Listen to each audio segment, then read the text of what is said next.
Okay, welcome to the Gunter City Council meeting. It is August 6th. It is 6:04 p.m. All notices are properly posted. We do have a quorum with Patrick is on his way. He'll run a little bit late. We're at 105 North 4th Street in the Public Safety Building, and we will open up with our citizen comments and, with our invocation and pledge of allegiance.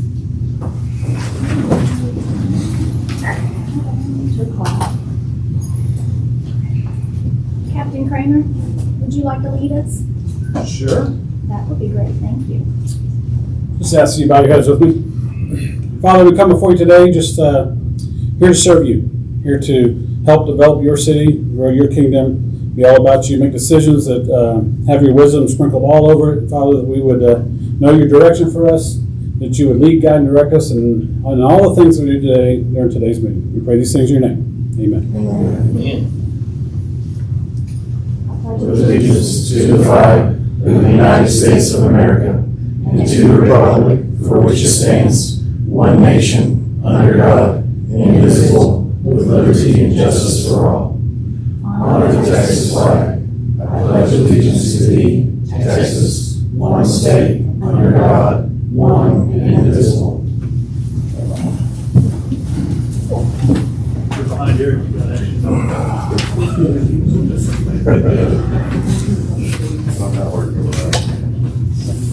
Okay, we're going to open up with citizen comments. I have Jeannie Anderson up first.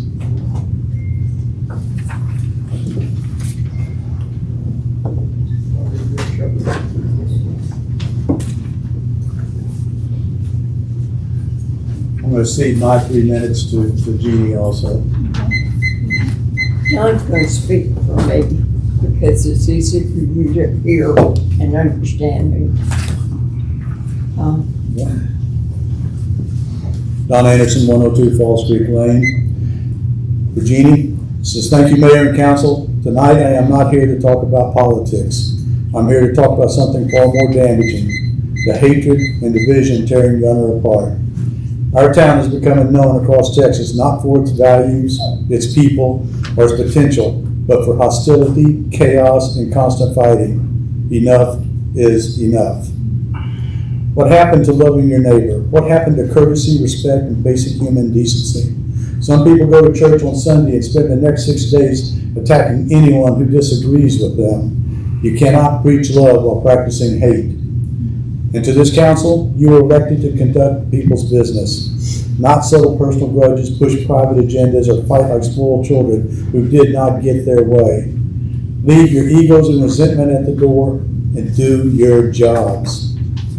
This behavior is damaging Gunter. It's hurting our reputation, weakening important relationships, discouraging businesses and families from investing here, and placing greater financial burden on the citizens who are here who already pay taxes. Disagreement is part of government. Dysfunction is not. I've been involved in Gunter city politics for 18 years. I've seen good decisions, bad decisions, and plenty of political games, but public safety should never be one of those games. We recently experienced a horrific accident in which one victim died and another was critically injured. As I understand it, after one victim passed away inside the responding one ambulance that we had, the second victim had to be treated in a ditch on the scene, waiting more than 35 minutes for another ambulance. It'd have been nice if we had another ambulance here. Would having additional ambulances available and properly staffed have made the difference? That question should matter to every person in this room. Public safety. The city purchased 2 ambulances for approximately $150,000. Units that could reportedly cost close to $500,000 to replace. Yet some council members now want to sell them. Why? Is selling them the best decision for Gunter, or is this about anger over who purchased them? Public safety is more important than wounded pride. Go back and listen to the council meeting where Brandy Mott had presented practical options for using those ambulances. If you still believe selling them is better, then explain in public with facts how selling the valuable emergency equipment makes our citizens safer and serves the city. Now let us talk about Facebook. Too many people repeat one-sided stories, rumors, and half-truths without ever attending a meeting, reading a public record, or asking a single question. Some of the loudest voices do not even live inside Gunter city limits. They do not vote on municipal elections or carry the same city tax burden. Yet they help stir up division that the citizens of Gunter must live with. Having an opinion is your right. Spreading hate and misinformation is a choice. I've spent my own time and hard-earned money trying to correct what I believe was a serious wrong involving Gunter, CCNs, and water and sewer facilities. Why should anyone fight to restore these valuable assets to the citizens if our leadership is more interested in fighting each other than protecting the city? And when I step forward, will these same groups come after me next? Will they vilify me? I am not afraid to be criticized, but I am tired of watching good people become targets simply because they are willing to speak up. Gunter cannot survive leadership driven by revenge, personal agendas, constant hostility. A city without functioning leadership can lose its ability to conduct business, secure contracts, repair infrastructure, protect essential services, and govern itself effectively. Do not let that happen here. There have been cities that have been shut down. Citizens, stop allowing Facebook to do your thinking for you. Attend the meetings, read the records, ask questions, listen to both sides, and make your own informed decision. And when you vote, elect people who will serve the citizens, not themselves, their friends, or their grudges. Gunter deserves solution, not destruction. It deserves truth, not rumors. It deserves leadership and not chaos. And it deserves public servants who can put their personal feelings aside and do the jobs that they were elected to do. So leave the hate, egos, personal agendas at the door, and get back to serving the people of Gunter. Now I'm going to take my chicken nuggets and go sit down. Thank you for listening. And I've got a statement. Actions have consequences. Some are intentional, while others are accidental. William, you and your 13, give or take a few keyboard warriors, have been spreading the hate. The results are, we are labeled, this is the results now. We are labeled the hate capital for the state of Texas. The county would kick us out of the county if they could. They've made that statement. The dysfunctional city council, by your manipulations, and the hate on Facebook is one of the results. The destruction of the city's reputation of being a small, friendly community to raise your families in is no longer there. More citizens are putting their houses up for sale and moving out of town because of what's happening. A member of the previous council is actively involved in getting businesses in the ETJ to get out of the ETJ, which damages the amount of money that the GMDD gets where we can do infrastructure. It's all about personal on that. Growth development will not happen, resulting in higher taxes due to fewer families to meet the needs of the city, for our fire, police, road work, parks, and city salaries. William, you believe you are over the law. Now, all of this is my opinion. I'm telling you that now. You figure that you believe you're above the law, but my opinion is that you are a criminal who assaulted a female city attorney. Yeah, time's That's up. done. Thank you. Thank you. I'm sorry, thank you. Time's up. My time's up? Yeah, it's 6 minutes is up. I have Brandy Mott up next. Yeah, I'm yielding my time to Don. Okay. Good, thank you. Great, more slides.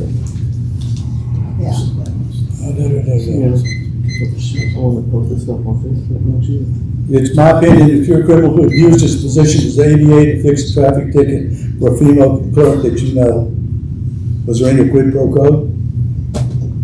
The welfare and concerns of the city and citizens are apparently not your concerns, as demonstrated already. What is apparent? That disgraced previous council members plus the keyboard warriors are getting their revenge on the city and the citizens in supporting you in destroying the council. You took an oath of office and you violated that oath. Remember this when the consequences are brought home to you. The hate needs to stop now. We need to get the city back to where it's a friendly city and get development in here. Thank you, Don. Mark Merrill's up next.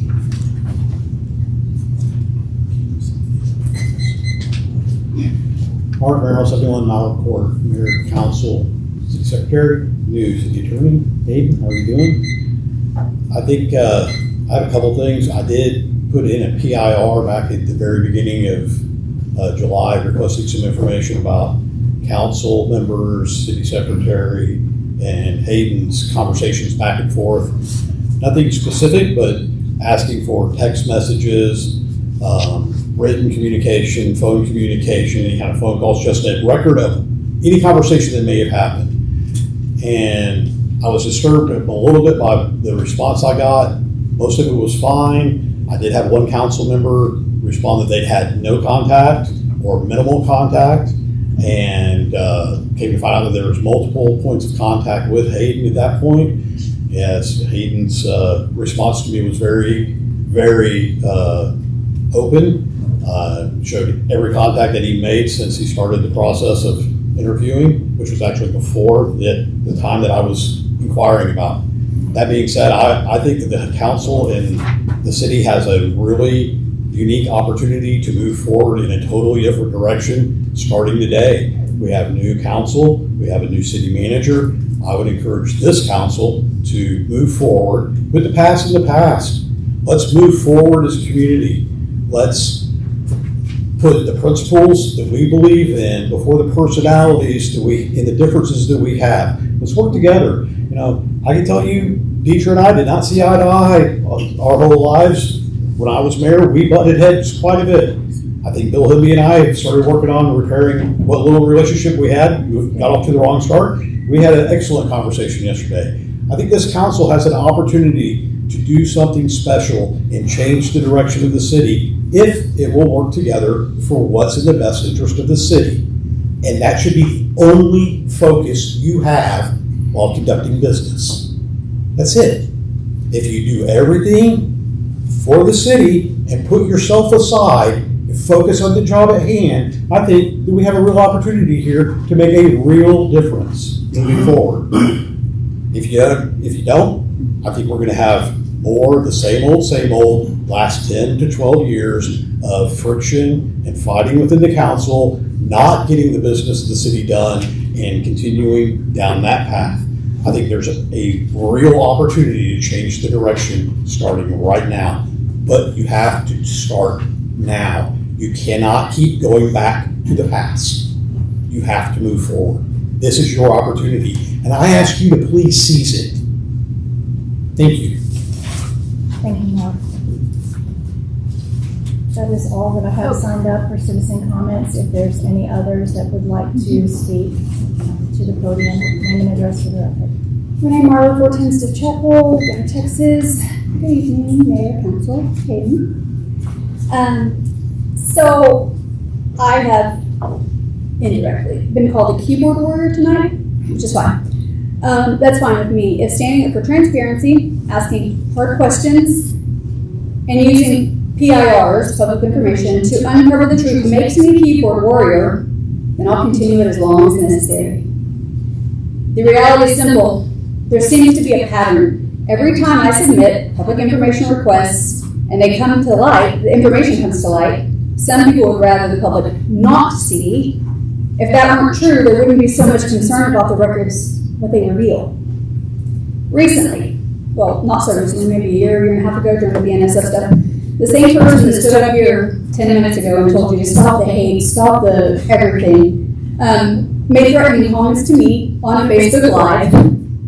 And those comments were serious enough that the Gunter Police Department made contact, warned him regarding his conduct. Intimidation will not stop me from asking questions or reporting facts. Know that. I don't do this because it's popular. I do it because public officials are accountable to the people. When rules are ignored, when laws appear to be circumvented, or when transparency is lacking, someone has to be willing to speak up.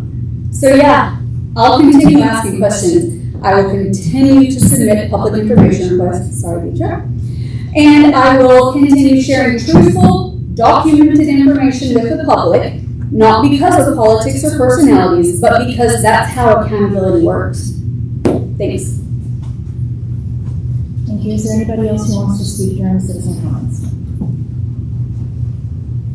Seeing none, we'll close them at 6:19, and we will move on to our Director of Parks and Public Services report, Mr. Adam Adams.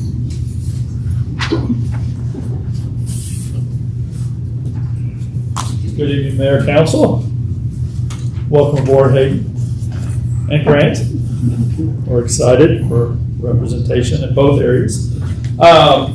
Just to go over a couple things quickly, there is a bit, but I'll make it really quick. I'm going to start out with drainage.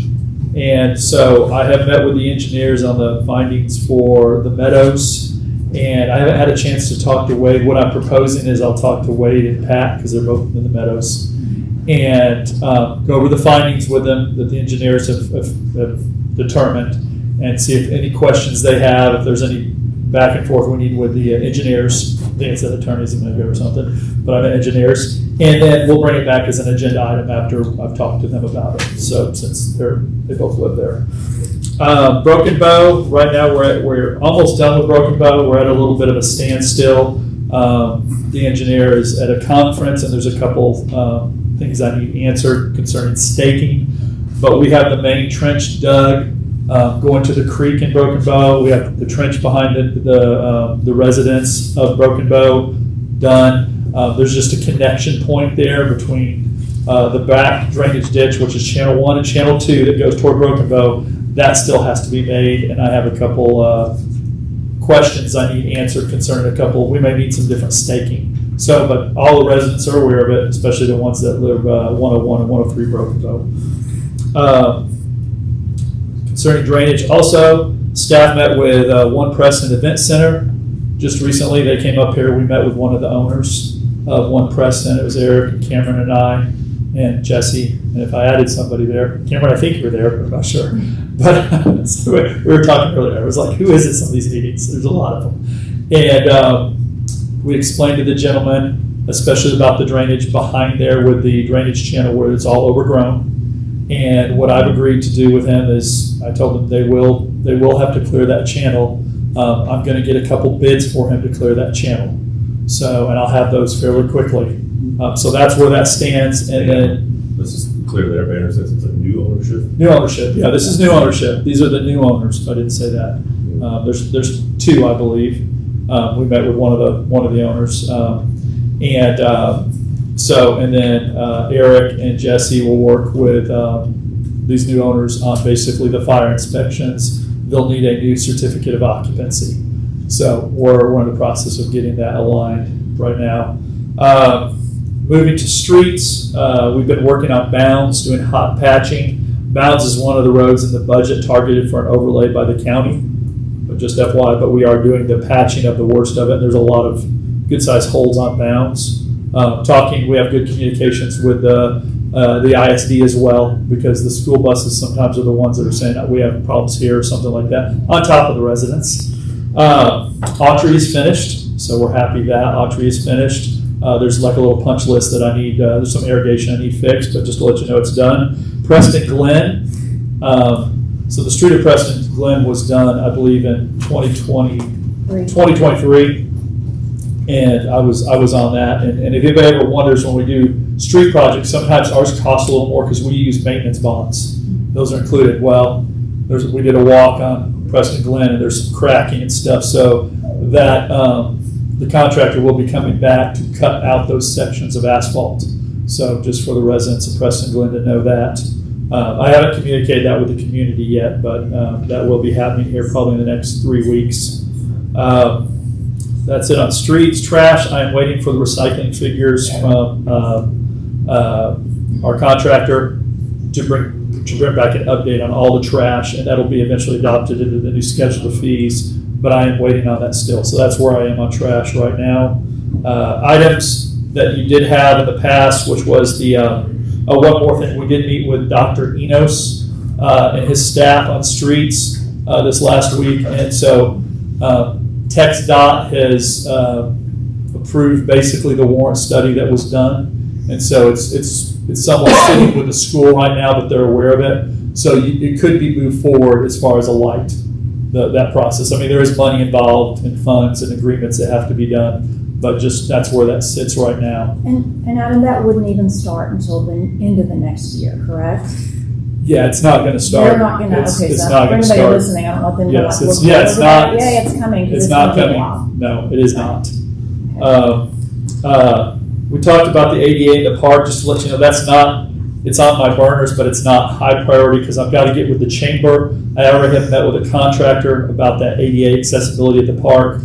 I also have to meet to look at the blast radius of the fireworks, because if some of that stuff is in the blast radius, there may be some conflicts with parking there during the July 4th event. So I'm working on that still.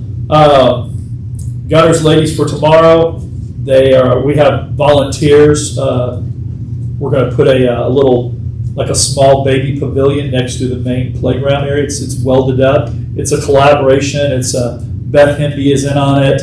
The ag department at the school is in on it. We have people donating concrete, pouring the concrete.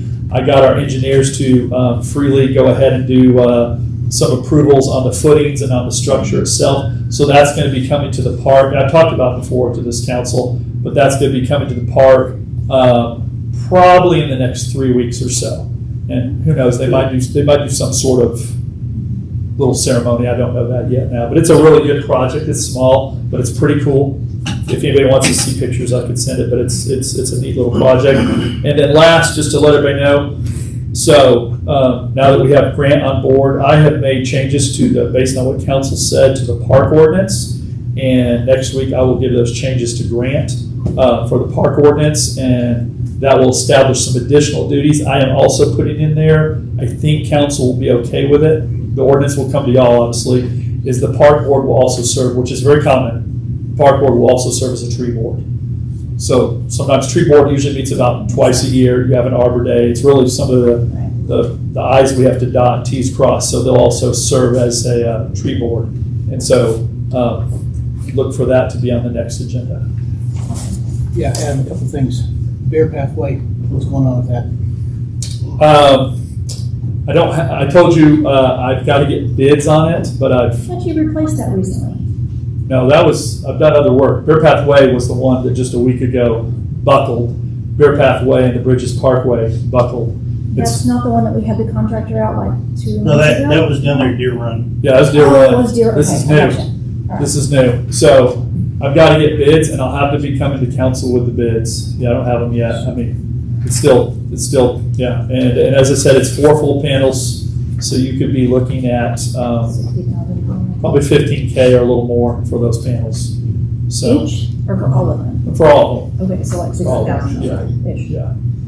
And I've talked with William about it. It's one of those things that, I'm proposing, I know we've got the budget process still, that maybe there's some things I want to propose dealing with that particular development, and including Autry, by the way, the 2 developments that have concrete streets. Because concrete, we're sort of geared up to deal with asphalt easier. Concrete is truly outsourced. It's third party all the way for us. We don't have any capabilities to do the concrete work, the flat work. So, but that's where that sits. By the way, they did a good job at Deer Pathway, thank you. Yeah. Good. And one other thing, and I'm only speaking for myself because I don't know how the rest of y'all feel, but on the workflow, when there's going to be an ordinance change, that's a policy decision. I'd like it to come here to the council to be considered before it goes to legal, because he shouldn't be drafting something until we decide it needs to be drafted, and I'd like to know what the policy changes are. Okay. Any ordinance change. Well, I brought it it was on the last agenda. So again, I'm not speaking for everybody, I'm speaking for myself, but I sure would like to see it here before it goes to there, and we'll tell legal when we want policy written into an ordinance. Okay, but I've been told that we want to do different park ordinance, so that's what I'm saying. I put it on the last agenda with all the backup, the various things, and so it was to take those, nobody opposed them. Right. So I was going to just give it to him. The ordinance comes to y'all can change it. Well, but again, for However y'all want to my do it. preference, I'd rather us to consider it and decide that we agree to that policy before we ask legal to draft anything. Okay, Not the other way around, because he may be drafting who knows what. He doesn't know what we want. okay. Well, just let me know, because like I said, I put it in the backup last, I know it was evidently where that super large packet. So That's just the workflow I'd Yeah. like to see changed. I don't know how everybody else feels about it, but I'd like to see this council up here at this table sets the policy, not the staff, not the attorney. And we, once we set the policy, then we direct staff to go out and do it. Okay. So that's. Well, y'all will work I'd with like to Hayden, see. and I'll work with Hayden, that's fine. So let me ask you this question. Aren't we saying that that's more cost effective for us to do it that way? Do what way? What you're asking. What you just said. What, well, So in other words, the council approving that and then sending it to legal to dot the i's and cross the t's. To create it and spend the money in behind it instead of creating it and spending the money and then bringing it to us and we're like, why? It And then is, having to make any Yeah. revisions and that type of stuff. it is also more cost effective, in addition to not abrogating the authority that this council has to set policy. We generate the policy here, and policy needs to come out of us, and then it goes to legal to get memorialized. So when we send it to legal first, not only is legal establishing what the policy is going to be, they're spending money before we've even decided we want it, and that's kind of backwards. So we need to do our job. I mean, I know there's some people earlier today that said we need to do our job. Well, that is our job. Our job is to deliberate and decide what the policy is for the city. So do we want to put a group of those together and do a workshop so that all of us can communicate What has been on that policy. policy? So when I handed y'all that one page, like when you want to put something on the agenda, you do the discussion, then you come to council and say, hey, this is like, if it's yours, William, you go, this is my idea, this is what I want to do. Are y'all interested? Because if nobody is, then there's no point in sending it to legal. But if somebody's interested, then we go, okay, this is what they want, draft it, bring it back, and we'll make the changes. Well, Yeah. and later on tonight, we're going to see some other examples of that backwards workflow and what the result of that is, because it's a mess and it wastes money on top of not affecting the policy that we really would like to put in place. It spends money that didn't need to get spent. Okay. Well, just Hayden will let me know. This is what I did last time. It was on here. Your last agenda was the proposed duties and responsibilities of Parks and Recreation Board. This was on the last agenda. So I just need direction. Yeah. That's fine. And so I'm sure I can get it from Hayden, what we're doing, and then talk with it. Well, That's all I have. one more. Sure. Field house. Oh, Field House. Yeah, Field House. The old asbestos. What's the news? What's the news on the Field House? Well, so they gave me a quote of $1,800. Then they came back a little while later and said, well, we've got to do more inspection stations on that. And they came back with $3,200. And I have reached out to them and I said, well, you gave me a quote and I gave you the information. And I said, I took that to council. And I said, it'd be one thing if I went up $200, but I said, you're almost went double. Yeah. And I said, so I've got about 10 different vendors. I'll just start walking through other vendors. So that conversation was held yesterday. And so they wanted pictures. They never asked for that for the inside of the field house. And so I haven't been in the field house for quite a while. So I went there today, just real quick, went there today. I know why people get tapped from above. I didn't even look up for the first wasp that hit me in the forehead. There's wasps everywhere. So I took out about 12 hives, and then Morgan, the public works guys, broke into there, busted out, took pictures, so we sent her the pictures. So I'm going to wait for a response to see if she goes back to the 1800. So that's where that is right now. I am doing it, but yes. So we're still on target of doing the abatement, but then GYA is going to be the ones that take the building down? No, what council gave me the permission is to work with GYA, Okay. use our resources too, and their resources. But when I brought that to council, it was a two-tier thing. I brought both the inspection and the abatement. Council, I mean, I did put it both in there, and I put a range in there because the abatement is more, depends on what they find. But council did not authorize me to do the abatement. Right. So all I'm going to do is the inspection as soon as that's done, and that puts me coming back to y'all again for the abatement portion because I don't have those. I wasn't authorized for those funds. Thank you. Thank you, Adam. You're welcome. Director of Planning and Development, Eric, do you have anything? Could we go ahead and acknowledge him? So, yes, Patrick's here and it is 6:34. Okay, so we will move on to number 4, and that is to discuss, consider, and act upon retaining Will and Lowry Law Firm for legal representation and authorizing us to enter into the professional services agreement.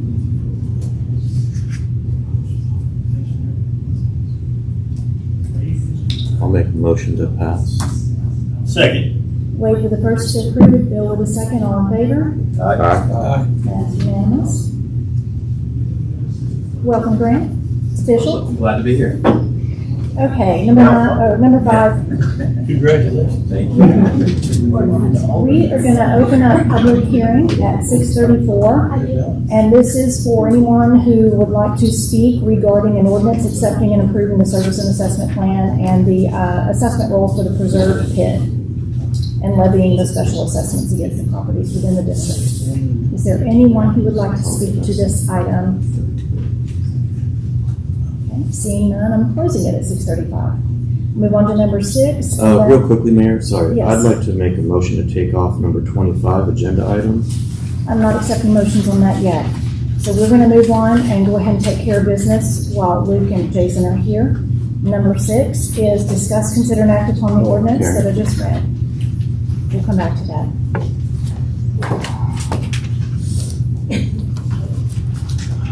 Good evening, Mayor and Council. Luke Ham, P3 Works, represent the city as the city's PID administrator.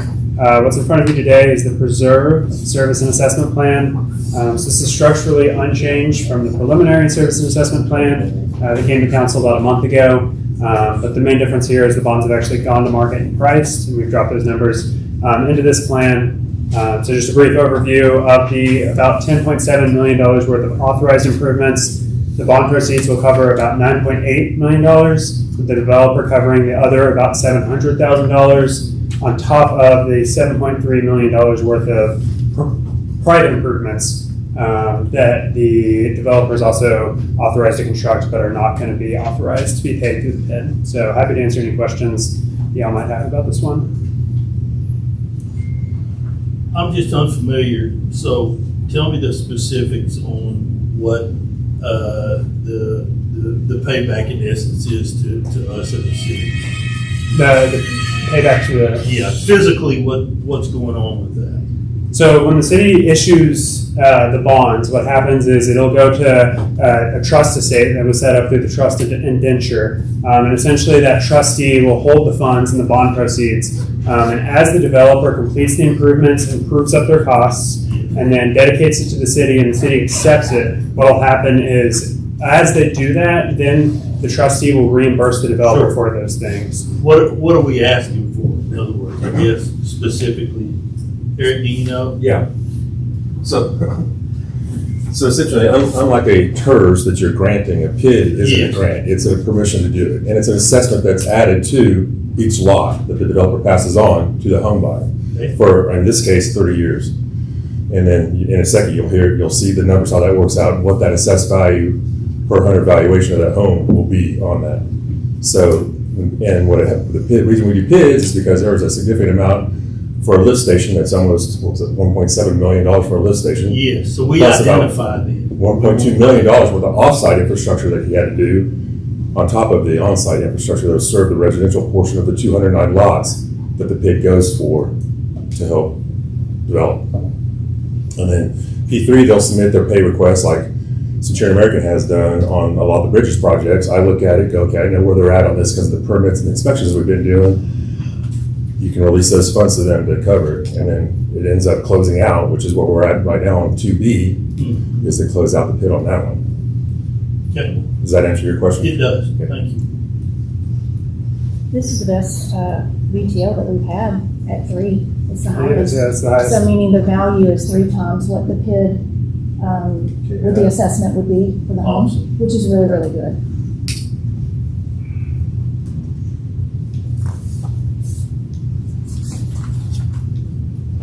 I'll go ahead and make a motion to accept and approve the service assessment plan for the preserve.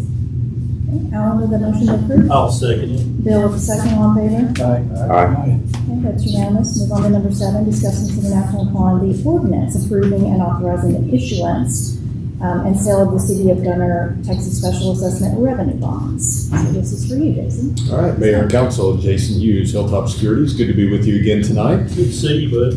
Good to see you. Glad to be here. I'll go over a couple of things just to reinforce what Luke said.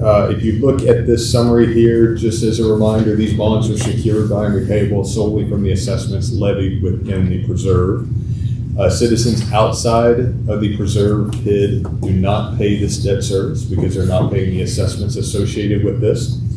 And probably most importantly, there's no pledge of city ad valorem taxes or any other general revenues from the city that are used to pay debt service. This again, secured by and repaid solely from the assessments levied within the preserve. So Luke did mention this, but again, just to underscore, assuming your approval tonight, once these bonds close, they do close to a third-party trustee. In other words, you're not simply handing the developer a check. This is a reimbursement mechanism only.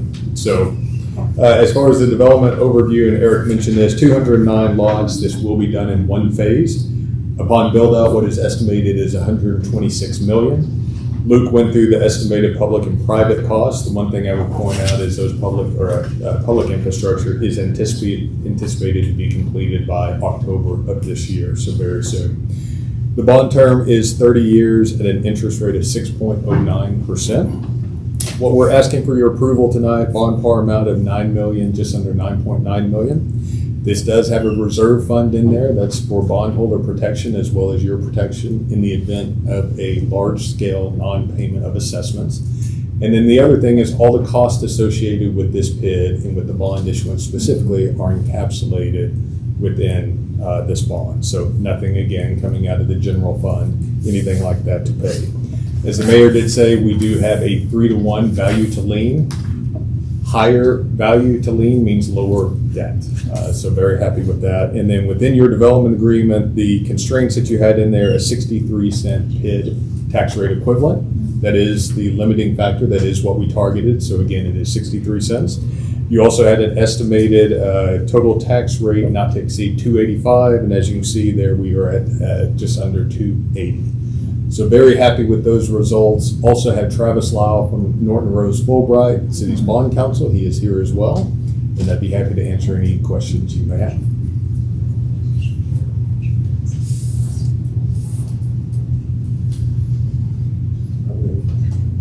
Make a motion to approve. Okay, Pat, with the Do you first. have a comment? I just wanted to know if this one's any different than the last half dozen we've done. It is no different in the sense that the PID is used to reimburse the developer for public infrastructure as laid out in each respective development agreement. And this one is in the preserve. This is the preserve, yes, sir. Is it? That's what we're calling it now, right? Yes. Right. Is this the last one? I think it's the last one, right, Jason? You said. To my knowledge, I believe this is the last one this calendar year. Finished. But I'm working, Yes. I'm working on like 6 more because I never. I'm sorry. Sarcasm. It's the last one for now, but it's that way. Yeah, okay, As so I stated before, I would make a motion to approve. the first was Pat to approve, Second. William with the second, all in favor? Okay, that's unanimous. Thank you, Jason. Thank you. And I know y'all are waiting on us to get those documents signed. Is Travis? Yes. Okay, Travis is right there. So as soon as we go to executive session, then we'll stop and do that real quick so that you guys can leave and go home, and then we'll move in. Thank you for your time, bud. Thank you. I want to point of order. My colleague made a motion earlier and wasn't taken up. Yeah, so I was gonna say it right now. I'd like to make a motion to take off agenda item 25. So I'll bring it back. We should talk about it. You don't even know what it is yet. Discuss, consider, and act upon investigating the alleged violations in a sworn statement to the city council from citizen Karen Southerns. Correct. I don't know why it needs to be on here. We already have agenda number 24 here, so I'd like to take off It's a 25. completely different topic. So, So I'm gonna ask you guys not to, I'll at second least the until motion. we talk in executive session. okay. About William what seconded it. Anyone want to, all in favor? Is there more discussion? It's a I totally have no separate idea. topic, It's a waiting to find out of what it's going to be. It's a different topic. completely different That's topic. what was being told. Yeah, it wasn't in our packet, so I have no idea what it is. Another topic. When was number 25 put on the agenda? The second amended agenda, With the other two. not the original one. And we have a first and a second. Yes. Yeah. And I think we need I'm asking y'all not to. before we go to president. Can I ask when this was put on? This was I know put this on was the- amended, but This why was- was it amended? There was a couple of other items that was removed and were added back. That's right. So that's why it was. So an item got removed, and then when it got put No. back on, then this one got put on as No, all well. three of them existed. So- They weren't put on the original agenda because legal had already told us that two of them were not appropriate to put on the agenda. So But William and because I y'all already voted for made a it, motion to we go through amended it. it So if there's and anyone we else put it wants back to I was in. just asking. Second, yeah. So this was not on the original agenda? No. So we've sent it out? Neither were the other two. So if we're gonna move No, I'm 25, just asking questions, please. Yeah, the amendment Please. was sent out in time. Yeah, so it was sent in time, I understand it was sent in Yeah. time. But, oh, got it. No, it was not. It was not on the original. I'm just trying to make a informed decision. So we got a first and a second, or we gonna take a vote? Yeah. Yeah. You calling for the question, Bill? okay, so I have a first with, Wade to remove and William with a second. All in favor? Aye. Any opposed? Abstaining. I'm an aye. You're yes to remove it? Yes. Okay. That carries, and it will be back on the next one. We are going to now move into executive session under 551.071, consultation with our city attorney over legal issues concerning authority, roles, responsibilities of city manager, city council, and mayor. There may be a possibility we bring Captain Kramer in because he is transferring a role of administrative coordinator to Hayden, so that may happen. We have to announce that if we're going to bring somebody in. And although we don't really have to take a vote on this, if y'all don't mind, are we good to go? Well, this is for legal To questions or executive for session. policy questions? It is for legal questions. All right, well, just know. It was I'm gonna be on authorized by record. grant. We don't stick to legal questions. As soon as it touches policy, I'm gonna make a motion, we shut the meeting down and move back out here. Make a motion to go to executive session. One second. Second. All right. Aye. Aye. We'll move into executive session at 6:46.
So. We are live.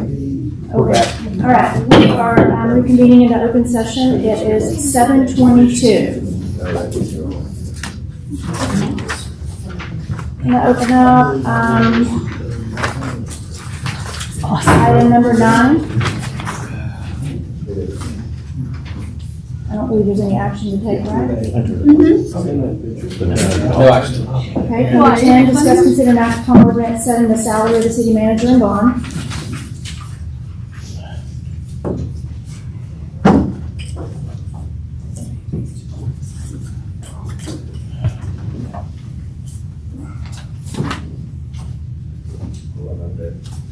Any discussion, you all good with the ordinance? Do we want to approve, deny?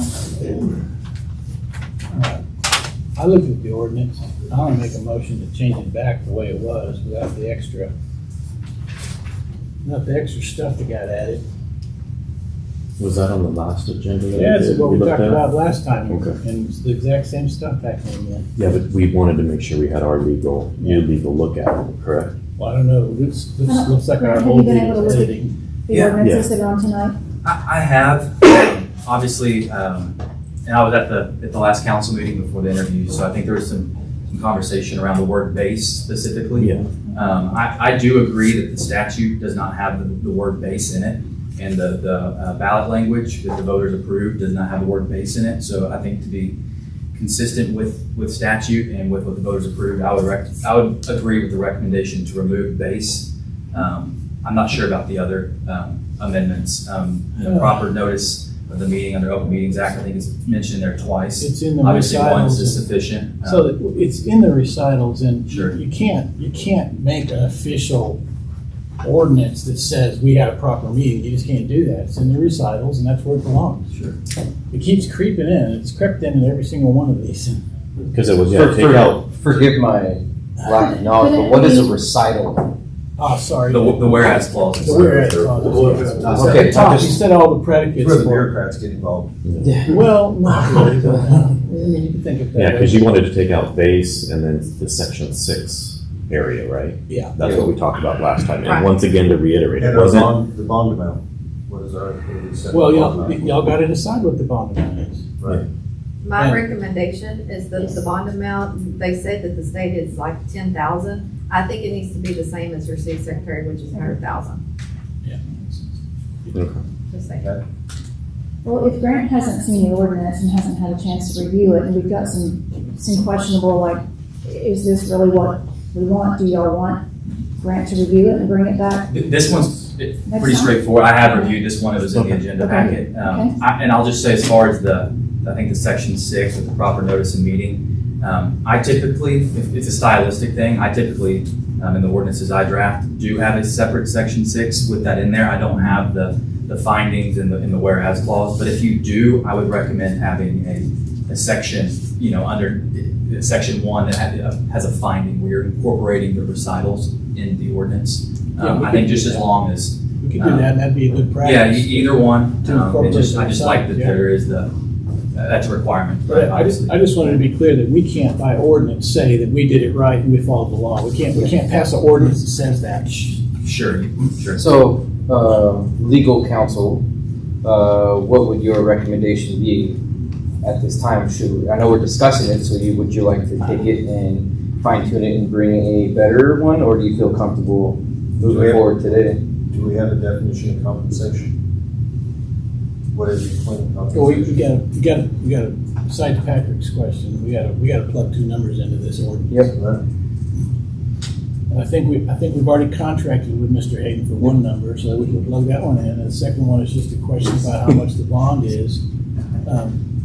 Because we did things out of order. But the second one's a question for the bond, and if Dietrich's bond is 100, then the city manager bond should be 100. There's no statutory requirement for what the bond is. You just usually make it something that's appropriate for the potential damage that he can cause. To not exceed 100,000. There you go. One thing to keep in mind too, I think the employment contract calls for the city to pay for the cost of the bond. I don't know what that is. That's correct. That's just one thing to keep in mind. Mhm. I tend to agree with Deidre that if hers is 100, it probably should be at least 100. Yeah, Worth more than that, yeah. Okay. So take out the word base, put in bond of $100,000. Section 6, you're saying, Remove. well, remove, but, or Move to, were you saying put it in like a subcategory with the with the recitals? Yeah. Well, so what, oh my gosh, Great. Grant. Yeah, no. You know, I had an intern named Grant, and I don't know why I can't remember that. What Grant was saying is we do an incorporation at the beginning to incorporate all the recitals. In the recitals, Which yeah. it's good practice. And if we're gonna do it that way, it's a nice tidy way to consistently do the ordinances every time. Yeah. So, but so to keep with the standard, we've all agreed, and we're discussing this right now. My recommendation would be to, once it is fine-tuned and brought back to us, so we could actually see it, since we've made comments previously that we would like to see it in its final form before we make a decision on it, that we do that and move forward with that today, with the understanding that we're making the changes as required and stated in this conversation. I'm gonna second the motion that I think Pat made to draft this the way we've discussed and have it brought back with the numbers plugged in. Yes. Is that the motion you made? Well, I was just discussing it before we made the motion, but yes, you took the word I'll out of second mouth. that. So you're directing legal to Yes. fine tune what your comments were. Yes. Pat with the first, Wade with the second, all in favor? Aye. Okay, that's unanimous.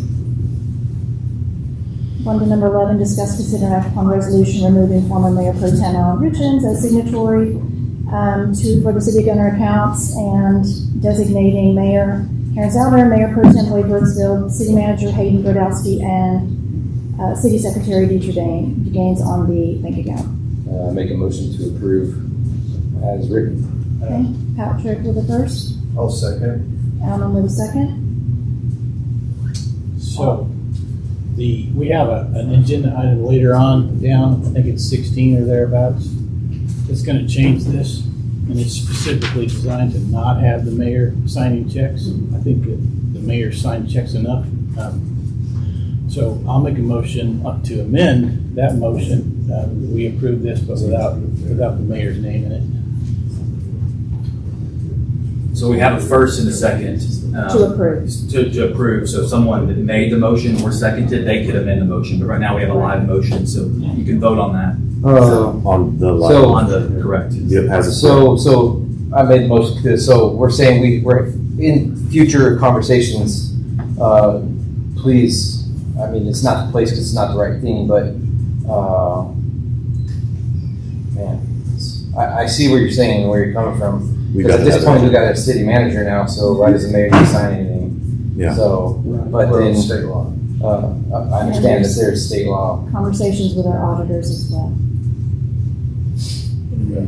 We have another ordinance that's gonna be discussed about, I don't know, 6 or 7 items down, and it specifically takes the mayor off, so there's no point putting her on now. Take her off. Procedurally, if we approve it as is right now, moving forward, when we get to that one, that ordinance would now supersede and nullify this one, correct? If it's adopted, we could come back and, It's weird, right? sure. Or if we do it right now, we don't have to talk about 16. No, I'll just keep it as is. We'll just talk about 16 when it comes. Okay. I understand where you're coming from, but, that ordinance would supersede this one and nullify This this is the one. resolution. So I know. Would it's a resolution. you guys prefer to take a harder look at this, to give some leadership and direction on it? Item number 11. What does the state require? What do you guys see in the state? Typically, I don't have a problem. Typically, I've only seen taking three it off. signatures. You have a primary, the secondary, and then a backup if one of those two isn't there. I've had to where it's the city manager, a secondary person on council, can be anybody on council. I've had the mayor or non-mayor, and then another staff person who is accountable to the funds as well. So 3 is where I've usually seen this at, and I've seen it where it's been someone on council or the mayor. It's up to the council to decide who is signing checks. And then the goal is you limit it to that group. That way you always know who's signing checks. That way if something does happen, you know exactly the 3 options of who could assign something. Yeah, so, but as I said, about 6 items down on the agenda, we have a much more detailed ordinance that we're discussing. And we've been discussing for quite a while that would supplant this. I don't even know why this is here. Nobody asked for this.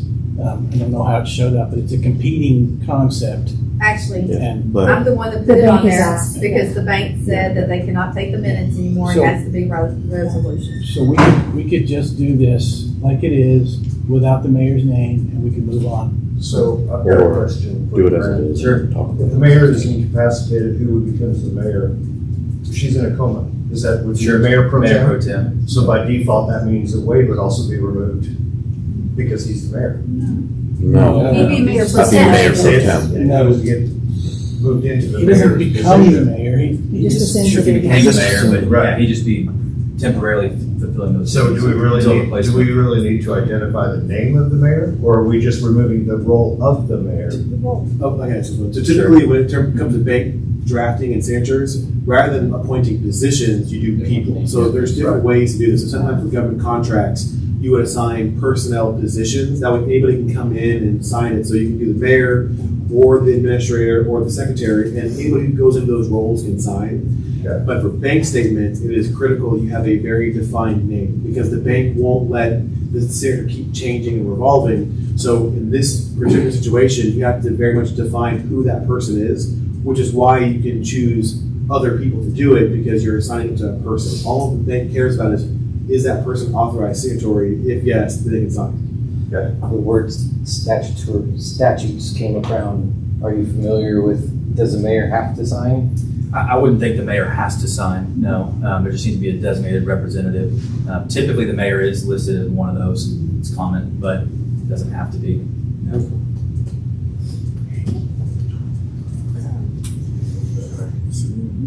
If there's ever a change in the office of the city manager, city secretary, mayor, et cetera, we would come back with a new resolution. It would supersede the old one that updates the names.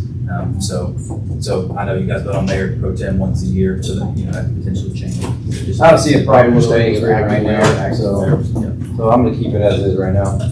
I don't see a problem with it. It says people sign checks. Pat with the first, Alan with the second, all in favor? Opposed? That would first, that would be second. No, all in favor first, and then nay. All in favor?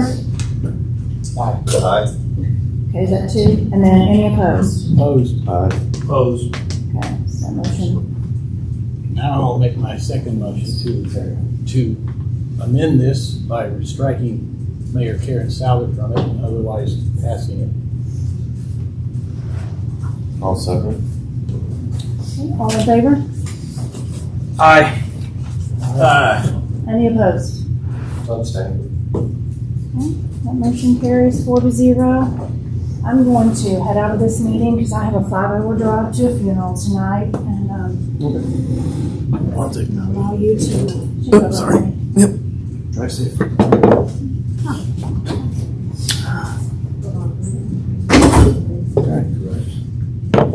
Oh, you tell it. Can you, by chance, Yeah. Give me 1/2 You don't wanna stay over here? it's feel weird.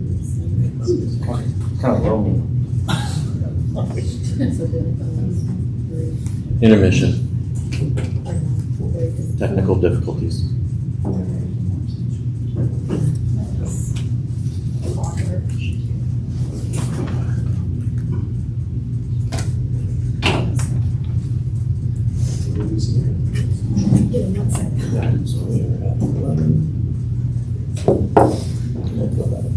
Do you have anything on? So that resolution with the amendment has passed, correct? Correct. All right. Yeah, the amendment. So then we don't have to talk about 16 then, basically. 16 is very different. It is an ordinance, not a resolution. It has more in it. It's more robust. A little bit more in depth. That's the one. I just didn't want to double. Yeah, that's the one that we worked on. Yes. Yeah, you guys did that. That was like 3 months ago. It feels like 3 months ago. Yeah. I think it was 2 months ago. Maybe it was 3. Who knows? Yeah. What are we waiting We're waiting on Deidre real quick. She's getting me something.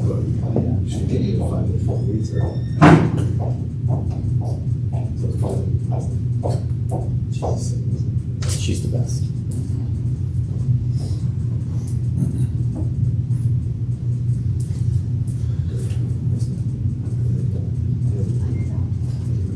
Thank you.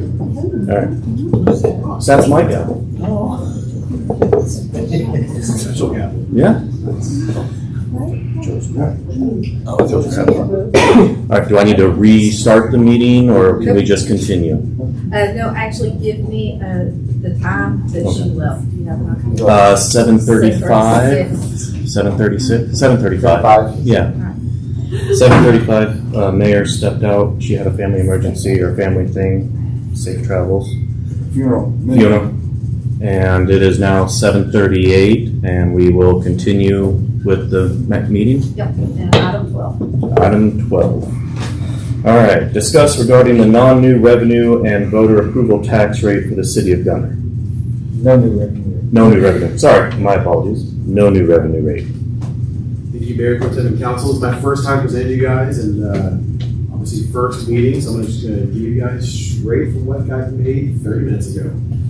So every year you're statutorily required to bring forward the no new revenue rates and the statutory voter approved rate as a discussion. So it's critical to note that from tonight's meeting, we're not voting to establish the tax rate. We're just discussing what are those limitations for the current tax rate. So again, tonight you'll get this presentation. We're going to discuss what the no new revenue rate is, the voter approval rate, the de minimis rate, as calculated on Form 856. Secondary, we'll be setting a public hearing from this meeting to discuss the actual setting of this this fee. In between that will be a budget meeting where we'll also continue to iron in what tax rates required for our budget to be successful. So the 2026 calculated rates, you'll see here, you have the no new revenue rate, which is 41 cents per hundred. The voter approved rate, which is 56 cents per hundred. The 2025 adopted, which is 52 cents. And the de minimis, which is 63. On the right side, you'll see what all these numbers look like as compared to 2025 rates. It's important to note that the options being presented tonight, other than de minimis, don't require an election. So council is able to adopt these rates as is, just through the public hearing process. So again, I'll highlight again, no new revenue rate would be 41 cents per hundred. That'd be about a 10.84 cent decrease from last year's approved rate. The voter approved rate is 56 cents per hundred, which is about a 4% or 4 cent increase from last year's rate. And again, it's important to note that this is not being established. You can come down off of the voter approved rate. We're just showing you what the numbers calculated on the tables. And then the de minimis rate, which again, can be petitioned to be removed if you guys chose to adopt that rate.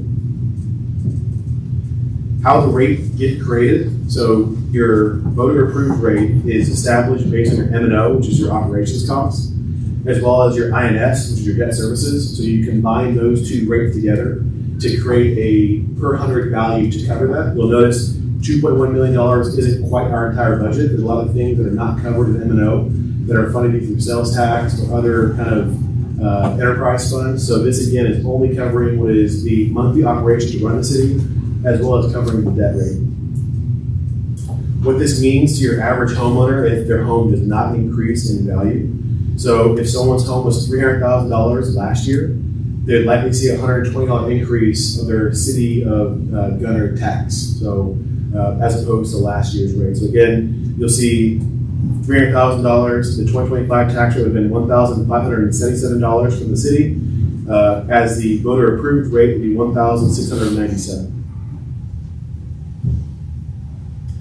How the rates move around a lot, because again, we're not increasing the tax rate beyond the voter approved rate. A lot of this comes from the taxable value increasing. So the taxable value of all the property in the city of Gunter was $277 million in 2025. As new things come online and get more value, it increases $374 million, about $375 million. Of that, $20 million was brand new improvements.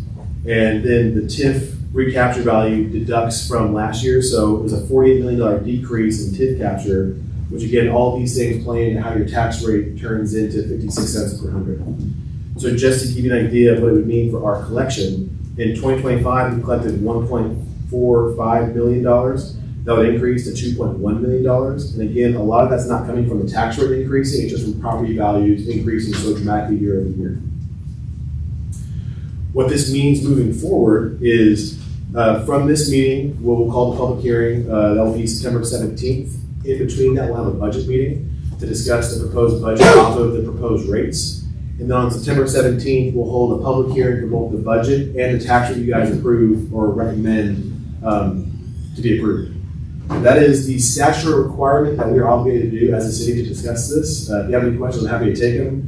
But again, we're not voting to approve any tax rate tonight, just discussing, here's all the numbers that are that we can do. Am I going back one more slide? Yes, sir. Got it, thanks.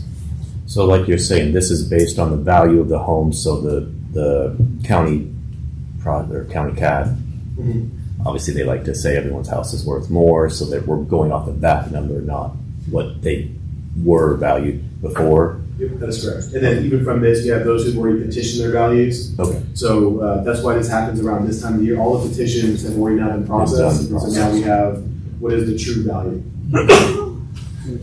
Okay. So generally, has the value of houses gone up in the city? You could argue that 35% growth. Now, it's a lot of new homes coming online. So if some homes drop $15,000 or $20,000, then a $500,000 home come online, you obviously see growth. So itemizing it. I wasn't talking about the new ones. I was talking about the ones that are already here. Yes. Yeah. It's honestly, it's without itemizing every single home, it's impossible to know exactly how each home ebbs and flowed. Because one neighborhood might see one home go up and the neighborhood decrease. And there are a lot of reasons why that might be. What we get presented is the overall valuation of the county as a block, or from the county in our city, showing all the properties, and then it doesn't itemize each home. You have to go in individually and export. Okay, overall, did the property value go up? Yes, 35%. 35%. So if we left our tax rate exactly what we had it last year, everybody would see a 35% increase in their taxes. Well, like you say, if you had a $300,000 home, it would now be $120,000 versus what it was. That's correct. So prior. See, I've got, mine went down, Autry went down, Preston Glen went down. But the average. And the value. But the overall averages went up. Yes. And so even this 56 cents is including the, Well, 56 cents is 4 cents more than we did last year. That is correct. So you have and that's based on the property value for last year. So that if we went to the voter approved rate, we'd be skyrocketing higher, making people pay even more taxes. So then again, you see that the average person, their existing home is $120. You have a lot of new properties that weren't accounted for last year. So of that increase, $660,000, the majority of that's done from new property coming on. Well, I understand, but new people aren't going to have anything to compare to last year. The people that are already here are going to compare to what they paid last year. One more slide, if you would, for the rates. Which one? This one? Yes. Yeah. That. Yeah, that one. The voter approved is plus $3.99. Yeah. And then just so you know, So you see that the baseline 52, taking in consideration your 35 to 30% value increase. But if we're having more homes and we stayed the same at 41, would that still suffice keeping the city alive? Just, you know, 4.6. Well, that's I know that's what what I'm the budget weeds. Yeah, okay. But at least right now, we can truly see 63, 52, 56, 41. Yeah. So the whole idea of no new revenue rates is as your community grows, you have a larger tax base to tax from, so you can get the same amount of money and charge everybody less per house. Yeah, that's the whole point of a no new revenue rate. That's why it exists. So as the community grows, people can stop paying as much taxes. It's not so the city can get more money and do more stuff. It's so you can do what you did last year, but have the cost spread across more people. The only issue with that is the cost of service from the city doesn't decrease or stay the same. So the reason why you do the voter approved rate usually follows the cost of service increase year over year. But I'll tell you, CPI, of that 56 cents per hundred, 4.65% is unused increments from previous years. So the actual, what you could get down to is 51.89 cents per hundred, which is lower than last year's tax rate. The reason why you can get to 56 cents is because that is the absolute maximum you can adopt as a city from there, you crawl back to whatever we're comfortable with your tax rate that's still voter approved. Well, so just because you can doesn't mean you should. So my only question is this is 100% not gonna see a different number pop up out of anywhere with that no new revenue rate? Correct, yes. So is the no new revenue rate lower than what we're currently at? Are we Yeah, at so the new 51? revenue would be We're currently 41.6 per hundred. 52.6 and the no revenue rate is 41. That's because it takes Yeah. Growth. It takes a lower rate multiplied by the property Yeah. to get the same amount of money as you got last So year. even if we stayed where we were, well, like, it's discussion for And that. that'll be in the next meeting, when Yeah. we actually do the budget workshop and discuss the budget. That's when you really understand Yeah. cost of service goes up from your employee costs, any other projects we're doing, street maintenance costs go up. So if you were to do new revenue, your expenses aren't gonna just stop to what last year's expenses were. Yeah. So, the reason why we show this to you is so when you do the budget workshop, you then can show, here's the cause and effects of your expenses and revenues if you choose these different rates. But after doing some soft budgeting the last 3 weeks I've been kind of moving around, the recommended will be the voter approved rate to make sure that our budget is closer to whole. Now, the council can obviously choose to adopt no new revenue, but we'll show you what those mean in the budget. You'll get a really fancy budget workbook that will show all the different causes and effects of adopting different tax rates. Okay. Thank you. Yeah. Perfect. More commercial, the more that helps. Yeah. It is very true. The residential density heaviness is what causes this tax rate to be so grunted on our residential units. Yes. That's why nobody leaves Addison. All the residents that live in Addison, they got so much commercial that do. The tax rate will compress as you have more commercial, lowering your tax base for your residents. I just don't want a Costco here. But anyways. There's an increase of 6. Yeah, no, I was- over what How long we before already we have. Even if we left it at the rate we had last year, we'd have more money. I know. Yeah, no, I agree. Okay. Well, that was just a discussion. Any other questions, concerns? Okay. I'll check that off the list. Agenda item number 13, discuss, consider, and act upon approving the purchase of a budgeted expenditure for fire and rescue equipment through a buy board vendor, not to exceed the amount of $60,950 for fire department. And I don't have any notes, but I'm taking a large guess that Captain Kramer might be talking about this one. Thank you. First time. Yeah, that's the first I've heard of, so we'll hear it now. It was in the budget. Yeah, Was in the I budget. think so, yeah. So on the agenda item, it's just, we wanted to bring it before you, it exceeds more than $50,000 with one single vendor. So I felt like it was appropriate to bring it in here, make sure y'all good with it. They're all budgeted items. You've agreed to them in the past. They help supply everything we talked about the mechanisms towards being prepared to be a career fire department at some point. And I just felt like it was important to bring it to y'all because it's over 50 with one. Yes, thank you very much. You're welcome. For that. Okay. Let's see. And I know it's been a while since we've had it. Can you, if you don't mind, can you remind me just a little bit on the details of it?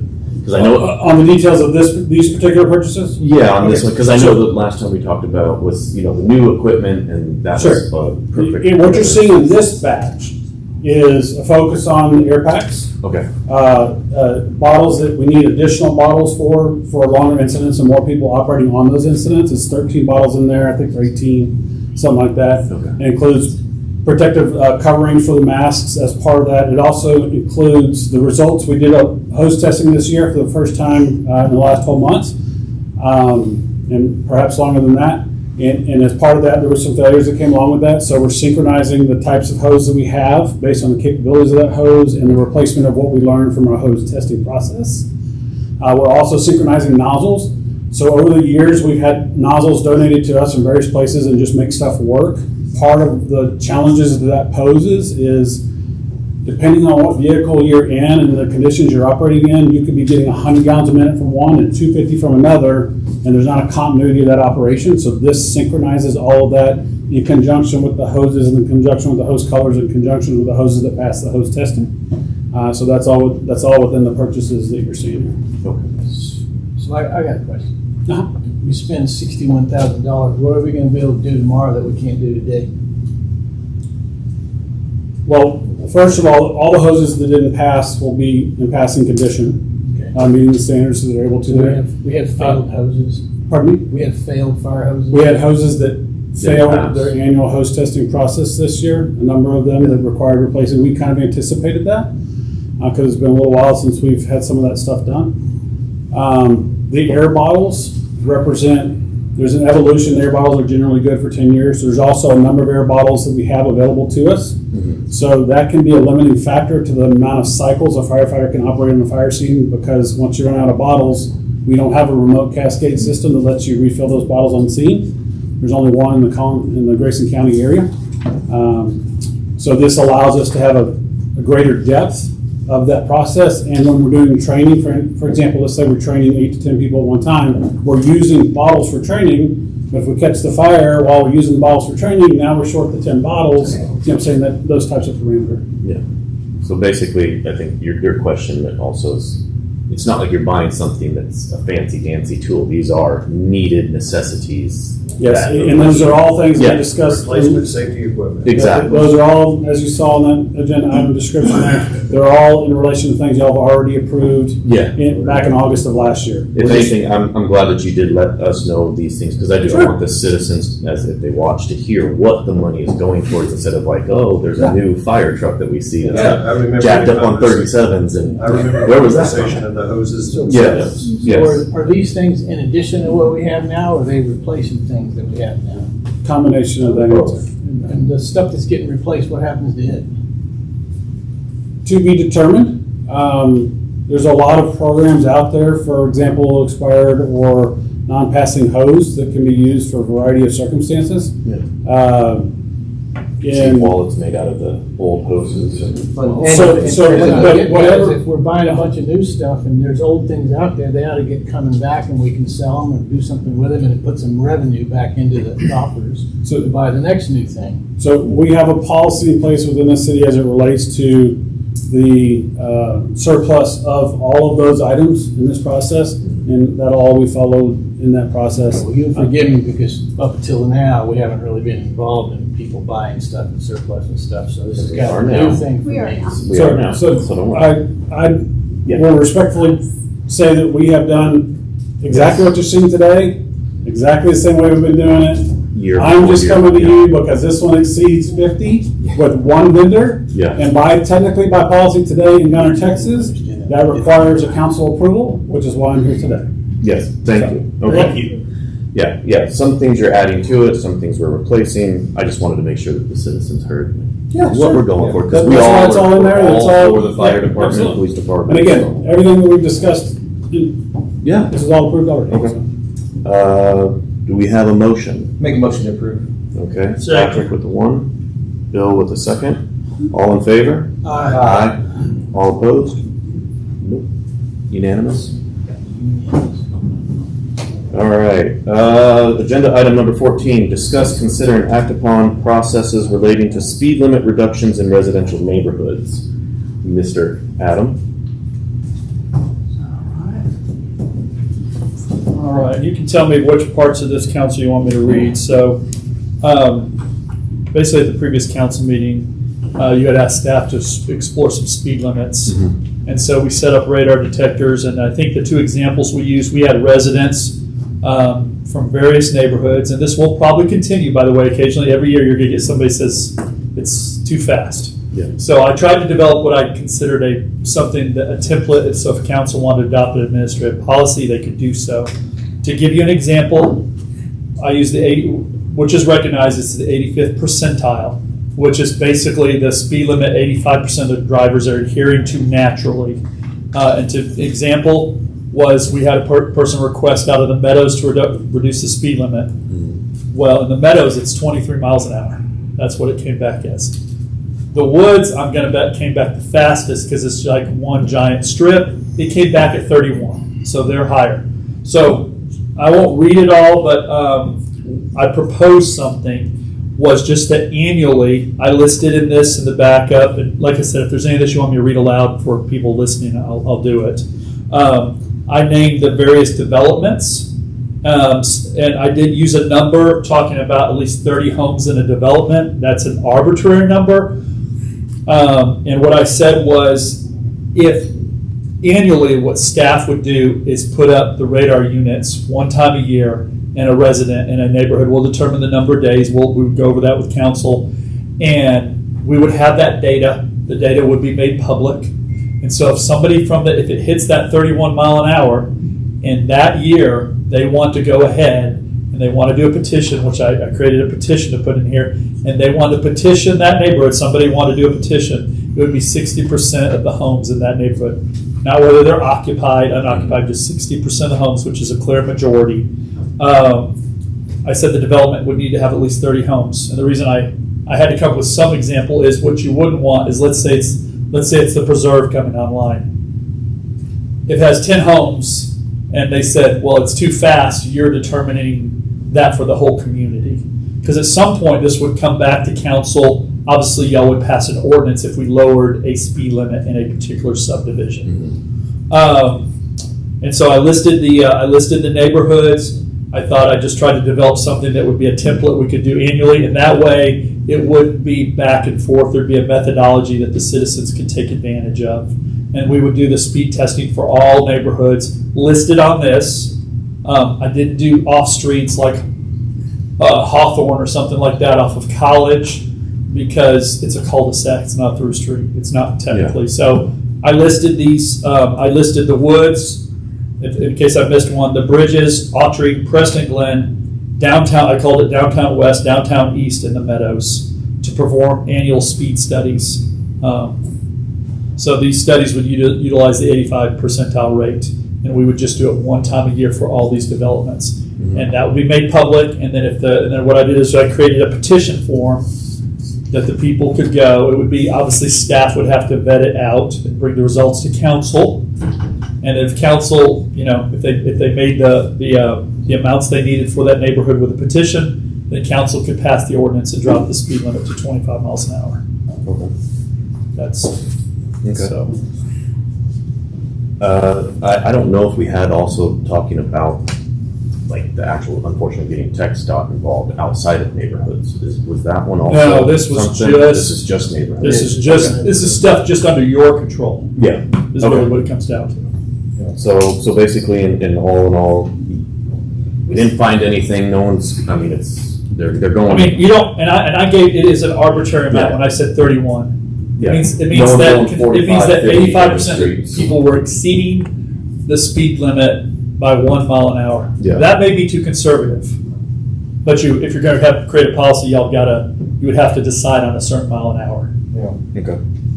That's just like I said. So I just presented that to give you all a starting point, council. Yeah. No, that's great. Thank you on that one. And I like I'll the idea. take any direction. Yeah. I like the idea of giving people a way to petition for having the speed limits changed, but I don't know that we need to make it really complicated or exclusive for how it gets done. And I'll say something about this 85 percentile theory. That theory is like, I don't know, 400 years old. It was developed back in 1937 based on some observations of a rural traffic pattern, which we're not talking about. We're talking about residences with children and bicycles, and I think we ought to be setting our speed limit safety based on what we think is a good idea, because it's a fact, regardless of what this theory says, it's a fact that the faster you're going, the more damage is done in the collision. And we got kids, and we got people on bikes, we got elderly people walking around, we got pedestrians everywhere. We need to set a speed limit that's good because it's a good speed limit, not because it's what everybody is averaging when they drive. So 25 or 20 is a good speed limit because you've got kids playing ball, you got people trying to do things, walking their dogs. And just because people want to drive 30 doesn't mean we got to set the speed limit to 30. We got a lot of variations in the roads themselves. Autry is concrete, Preston Glen is asphalt. Some of these roads some roads are 25 feet wide. Some you can park on the sides. Yeah. So I mean, we should be looking at what makes sense, not what people are already doing, and not what we're measuring off of some machine that we stick out there. So what are you proposing? Well, I'm proposing we just do 20 miles an hour in every residence, because I tell you, if it's my kid out there playing a ball, I don't want them to have to wonder if somebody's going to stop because they're going 35 in that neighborhood and the other neighborhood's got it at 20, and my kids are safer in one and not in the other. you go an accident at 20 and an accident at 35, there's almost 4 times as much energy there. I mean, that's a significant difference between 20 miles an hour and 35 miles an hour. You look at the size of the woods, you know, it's a mile to get to the back side of the woods. Well, so there's a lot of these neighborhoods that don't have sidewalks, and the people are in the street, and. Oh, I'm not disputing that. I'm saying if taking into consideration, we're doing a blanket statement, all residents should be 20 miles an hour. I think each individual borough should have an input on those. So if this borough wants to be 15 miles an hour, then that borough's 15 miles an hour. If the woods wants to stay 30 miles an hour, the woods stays 30. I don't think there should be a blanket statement. I think those individual boroughs should have. I like that. I'm just saying, I don't think we should be basing it on some arbitrary 85th percentile based on a 1937 fair. But like what we should be looking at the situation, because like I said, people like driving fast. So what? If there's kids playing, they need to slow down. Absolutely. Whether they like it or not. And that's what Adam's saying. That's why I like that he created something for petitions. So for example, if the woods, even if we're all walking around with our kids and we see too many cars driving fast, well then as a neighborhood, we get that petition and then we get that. But what I'm saying is I don't want to bind us to that petition, because especially not 60%. We don't even get 60% turnout when we vote. Come on, we're not going to get 60% of the people to come in our neighborhood and say what they want to speed limit. So what you're proposing is to just have a blanket speed limit. They should use the form, put the petition in, make their request heard. If it's only 10 people and nobody else in the neighborhood says anything, then we should still take it up. We should. Okay, so not putting a proposed blanket speed limit, but I need to say one thing, and I would need to do more research. You may have to do a speed study if you drop more than 5 miles an hour. 15, I think we have. 20 we can do. I don't think without any. It's 25. I will say that for all non-state highways in the city, you can't go below 25. Yeah, alleyways are different, but it's 25. That's what I'm saying. If you go below that, you're moving into a different. 25. I don't know what the number is, but whatever it is, we could go down to a certain point without a problem. I thought it was 20, it could be 25. I think it is 25, and typically it is to justify, adjusting the speed limit up or down. The standard is to have a traffic and an engineering study, and then a finding by council that the current speed is, unreasonable and unsafe. If it's not posted, it's 55. Yes. Yeah, depending on where it is, it can be, absolutely. Or 45. While they're fixing Mountains Road, Yeah. they do 55. Yeah. They try to That's avoid. great, man. I would not do 55 on Bounds Road. Well, they avoid downtown by cutting Reed over to Bounds, Then Old Tioga. and head out west. And so you will see Yeah, you a see. micro downtown, Yeah, just faster. Yeah. Yeah, but the statute Okay. says right here, not less than 25 miles per hour. Okay. So what would Set we that like? as a baseline, get 60% of the people within that community, if they wanted to go to 30. Well, that's they what I'm have saying. to I do think it. 60. But set the baseline at 25. If people really wanted their speed limit set down, I'm telling them they got to get 60% of the people in the neighborhood to agree. It's going to be really tough, because we get about 15% turnout on voting. You never know neighborhoods. We had a lot of good people sign that petition in the Meadows. So, I mean, you never know when it comes to that. There are certain things that people will step up and do. Well, So, I what do we want to do? I wouldn't assume that anybody that doesn't get up and vote, or doesn't get up on the petition, is voting no. If you want to do a number, you should find out who says no and who says yay. Because you may only get 15% of people respond, and maybe of them, 40% say one way and 60% say the other. But saying 60% of the entire neighborhood, I mean, it's a lot. That's a lot. Like I said, those numbers are just numbers. I think in a way moving forward, my recommendation in conjunction with my colleagues is moving forward, sign the petition, get as many votes as you want. We'll still hear your voice, and if nobody comes out in objection, then I don't see why we wouldn't approve it. Well, exactly. Then we have a hearing. If people don't like it, they can come up here and say, "No, I want to go fast." Yep. Right. But I wouldn't automatically make the veto just because people don't get out. Because people don't get out, so we'd never pass any speed limit changes. Yeah. Well, let me ask, just because But I'm just trying to get I love the clarification. petition idea. I love people having a mechanism for doing it. I was just trying to create a methodology. I think what we're talking about is creating the trigger of 60%. It's any percent. Yeah.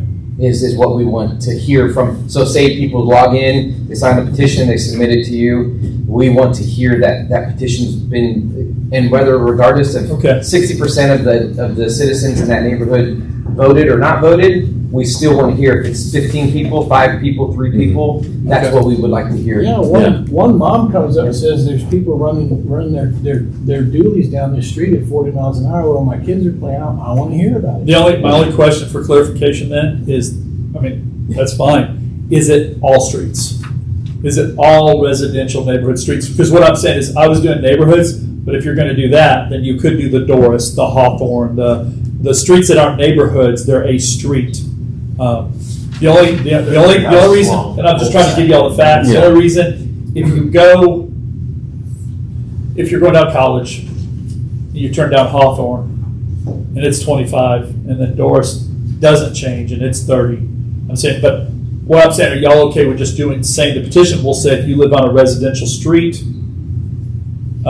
it doesn't have to be a neighborhood, because it could be anybody, it sounds like you're saying. Yeah, like you're saying, if you're going up College Street, that's not a neighborhood, it's a street, but Entire there's a lane. lot of houses there. Right, okay. So, okay. entire lane, yeah. Okay. I think. I'd say it doesn't matter if it's neighborhood, as long as it's a residential area, then. There's some places. Variations of the streets. Yeah, they're different. Okay. Yeah. Okay. Exactly. I think we've got it. Hayden can ask any If they clarification. can change over time, there could be a lot of retirees living there, and they sell their houses, and people come out with kids, and they want it slower when the kids get there. Are you moving? No. So it sounds like the petition's good. Yeah. No limitation on the number, just force the petition to make Yeah. So I mean, is there any need to vote on this? I mean, it says discuss, consider, Like I said, but I think giving staff I think, direction is the way to go with this one. yeah, I agree. Back to you guys. Okay. So we don't need to do any, I'll no just do motion. no action. Yeah, no action needed, but we are acting. It's moving on it. forward It's on out an there. administrative Yes. policy. Okay. Okay. People should absolutely need to be able to Yeah, have some way okay. to put that in. I want to hear from them. Yeah, I want to hear it. Okay. Thank you, Council. Thank you very much, Adam. Agenda item number 15, discuss, consider, and act upon resolution authorizing the surplus and disposition of 2 city ambulances in accordance with the City of Gunter purchasing policy. Mayor Pro Tem, if I may. Well, hold on. Are we doing citizen comment? That's what I'm asking, because it wasn't agreed to at the beginning. It's posted on the agenda. I would like to make a 2-minute comment real quick. Yeah, no, more than fine. I just want to make sure that we had the timer set for you.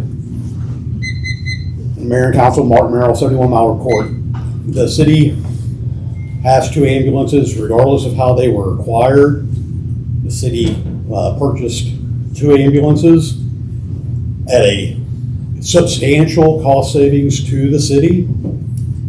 I don't know any background on how surplusing them has been determined. There was no public discussion of any surplusing prior to this meeting or notification. We have new legal counsel, new city manager. I don't see a way that the city in a year or a year and a half is not going to have an ambulance service. I don't see how the city would be able to replace these ambulances if they're sold at surplus for the payment that they were purchased for. The city is worried about the tax rate, increasing the revenue. You're talking about a $500,000 piece of equipment that we don't have a budget of $1.9 million. I don't see where you're going to spend half of our budget on 2 new ambulances. You've got 6,000 plus platted houses that are currently under development. You just approved another PID. My question would be, why are we in a rush to get rid of something that we acquired at such a great bargain price? Why don't we sit back and discuss it and let our city manager and our fire chief come up with a plan to utilize these pieces of equipment over the next 1.5 to 2 years?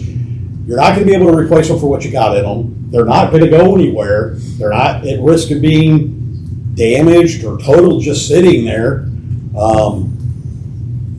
Yeah, you may break even, but in the long run, you're not even breaking even. You're losing the opportunity.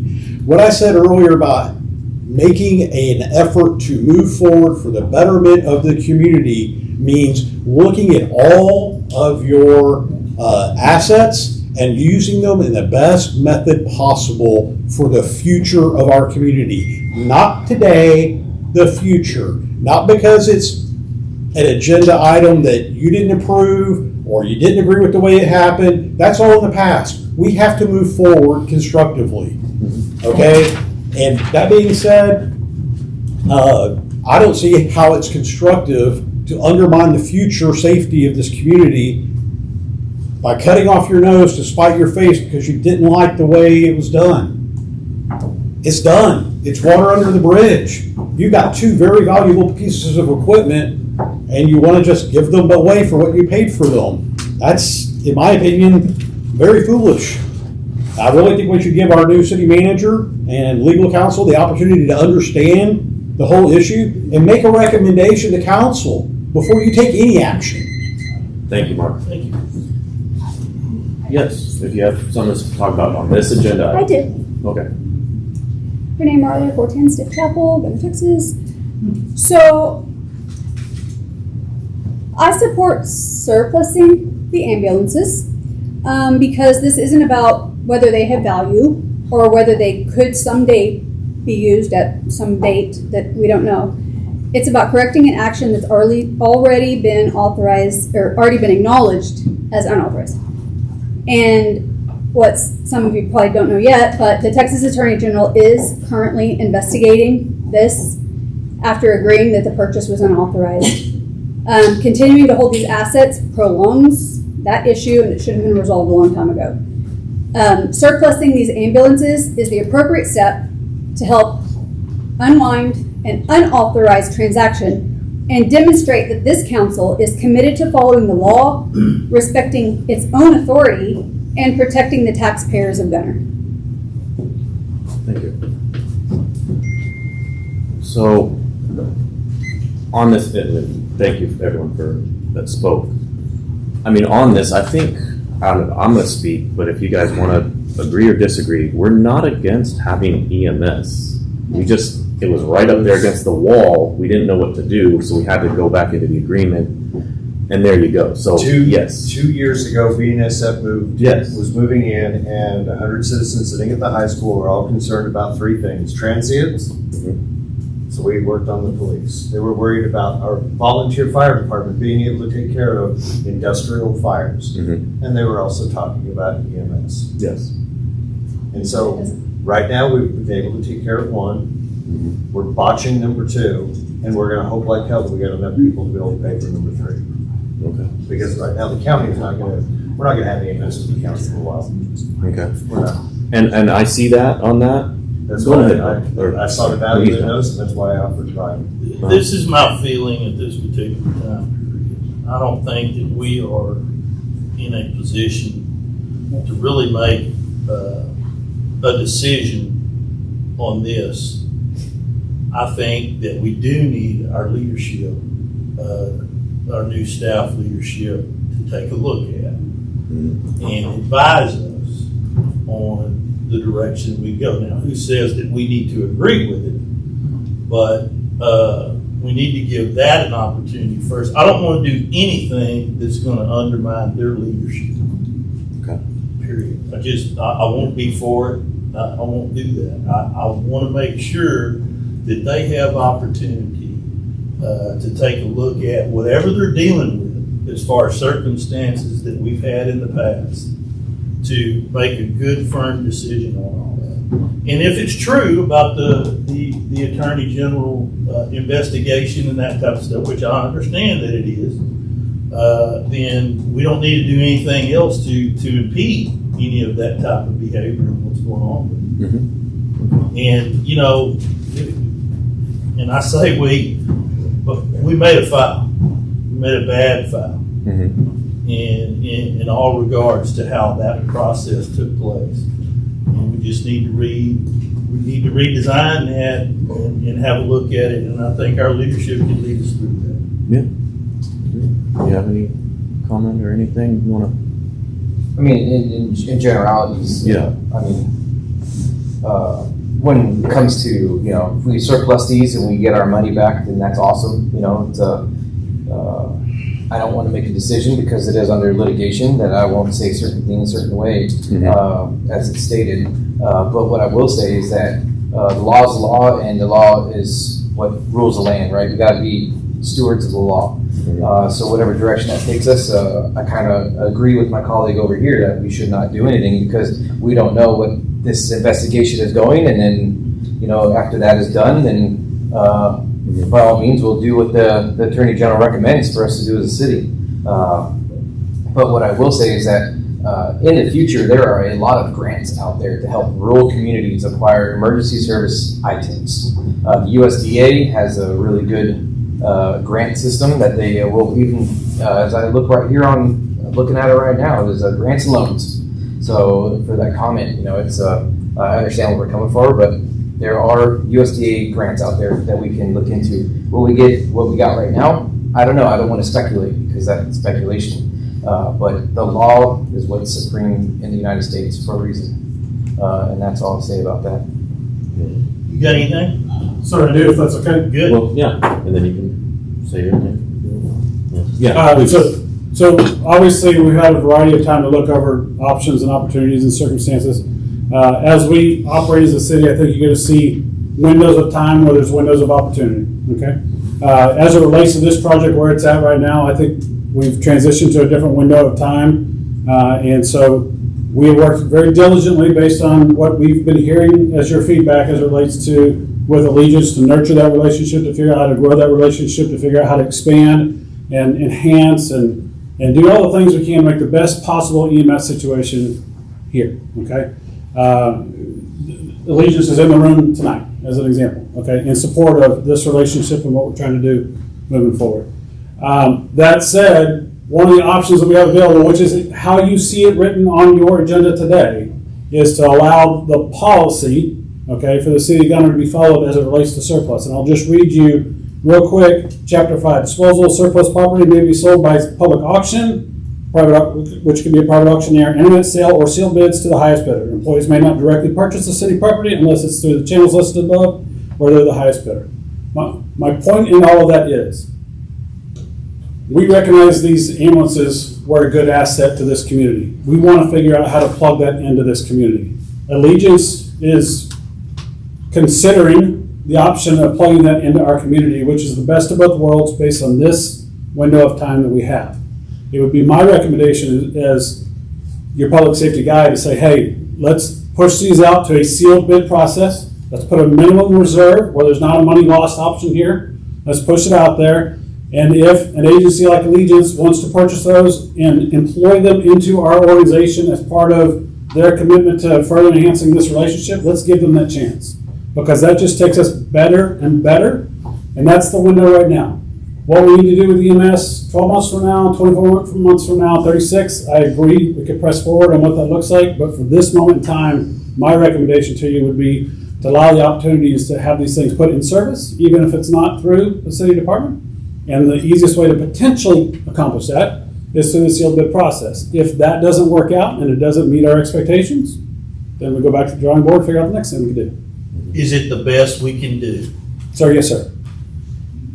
So we did the sealed bid on an 18-wheeler, but we did not put a minimum to it. And we got, what, $500 for a $19,000 truck? Yeah, but that truck was just, I get you. These ambulances are nice, shiny, and red, but yeah, it wasn't even drivable. Or they used Well, the you word. put a strap it's over not the road and roadworthy. It looked like it came from the movie, what was that, Joyride? Not Joyride. That's how we did it, was on a sealed. What's the one with the sealed guitar, bid with a The big minimum. clown face, jackal face. If I can, a Sorry. sealed bid with a minimum doesn't mean, that means that we're not going to be having to pay for the auction to get their Yeah. profit, their cut of the deal. It's a sealed bid, and we put a minimum on it. They just go out the door with whoever bids on it, the highest bid. And real quickly, the reason I wanted to say something, and sorry, William, I'm gonna say it. I don't think any of us were against us having our own EMS. We just were not ready for it when it came straight right on our door. We want the best for our town. It was either do this or not go into ILA with Allegiance or with an ambulance. So it was like, what are we supposed to do? We're not against it. It was just, here you go, but you got to make a decision now. Wait, what is not a second? So that was, I think, our thing. So the public knows it's not that we are against having our own EMS. We just were not ready for that yes or no decision right then and there.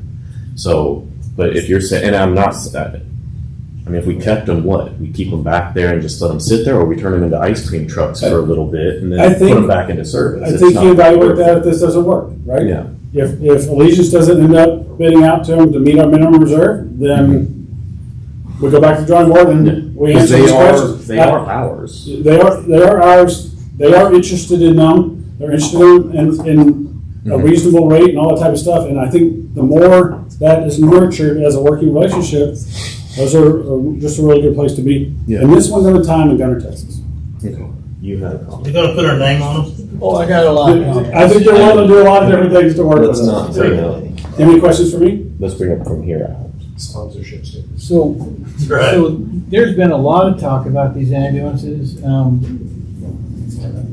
Why it keeps coming up again is really beyond me, because we settled this so many times and we keep revisiting it because people keep wanting to hang on to these ambulances. I'm going to say something. An ambulance is not an EMS, and an EMS is not an ambulance. Just because you go out and say, you know what, I bought a refrigerator, so now I'm going to start a bake shop. Well, all you got is a refrigerator. You don't have a bake shop. You don't have customers. You don't have bake. You don't have any place to sell it. You don't have a store. Just because you went out and got one thing doesn't mean you got an EMS service. EMS is complicated. There's a lot to it, and there's a lot more to it than an ambulance. And I'm sorry, ambulances are kind of a dime a dozen. There's at least 4 over in Tioga that they're not using. We can get an ambulance if we ever get to that point. The point is not, do we need an ambulance? The point is, do we need an EMS, and how do we go about putting that together? And then when we are ready to put the EMS together, then we put the parts in place. We don't buy the parts ahead of time and then figure out how we're going to use them later. No one's ever evaluated these ambulances. Nobody knows what they're worth. They're worth what we paid for them because that's what we wrote a check for, or what the mayor wrote a check for. Let's just get with those. So it's a sunk cost. You're not going to be hanging on to something just because you bought it. You bought it. We shouldn't have bought it. We got nothing to use it for. Put it up on the auction block and get rid of it. That's all there is to it. I mean, it's not that complicated, guys. It should have never been here, and we shouldn't be having the discussion to even talk about And it. that's why we're trying to If get we the started final right nail now, in the coffin on this. right now with where we're at, what's the time frame of us getting our own ambulance service? What does that look like? Just guess. You don't have to give me an approximate. So we have the process, all but 4 items complete, requires us to buy the insurance at this point and buy 3 other equipment types of items. Otherwise, we've met all the benchmarks associated with Texas Department of State Health Services. So we're well on our way. Yes. Well, Bill, I'll say, we're well on our way to something, but we don't even know what it looks like because it was all done in the dark and it's not been vetted. We know that. And we need to do this from the beginning when we're big enough, because we're not big enough. When we're big enough, then we do it from the beginning, we do it right, and we do it out in the open. Yes. So we know what it looks like. It's clearly agreed, William. It was a foul. And we've got to go. Well, you can't go calling it a home run now because it was a foul ball that it got thrown. No. So, I mean, it's But we do want to make a home run out of it. Yeah. We want to win. So the question I would then have would be is how long can they just sit there until we are ready to actually do our thing? Because didn't we already just renegotiate ILA with Allegiance? So his question was about the capability. Yeah. Okay. The funding window that was being talked about during that period of time is gone. Yeah.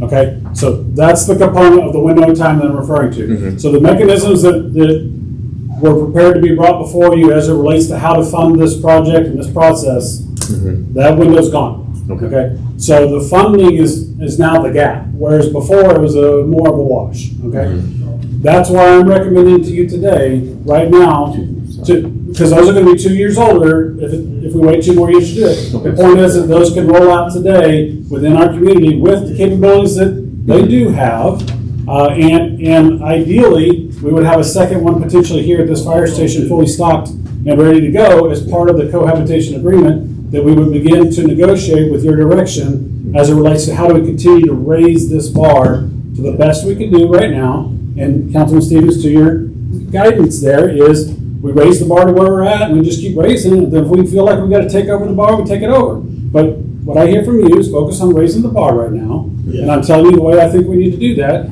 is to give Allegiance the opportunity to bid on these put them in service as part of a agreement in coordination with us in Gunter, Texas, and we'll see where the window's at in 12 or 24 months. Because we're already in an agreement with them, we can't back out of it, so we, like you just mentioned, 2 years is the next time we can bring our own EMS. I think we constantly And don't evaluate it. sit there. Yes, just we might as well constantly get rid of evaluate it. the performance, and we look for, when we're not raising the bar anymore, we start saying, okay, what do we need to do? Yeah. Seal bid with a minimum. Yes. Seal bid with a It's reserve. a critical part of Yes. You don't want to compound already situations by then losing the value on this. Yes. So, correct. I think you do the minimum and then you do the sealed bid. That gives us time also to set other things if it works, if it doesn't pan out. Then we can bring you guys, what is that cost delta if we do have to auction them for lower value. But I think the first decision that we make is do a sealed bid, see who bids on it. It could be Allegiant, it could be anybody else. But the goal here is we shouldn't lose money on this. Yeah, right? exactly. I think that becomes, you don't want to have two fouls on the same play, right? So we'll keep moving this in a way that at least is a net zero for us at a minimum.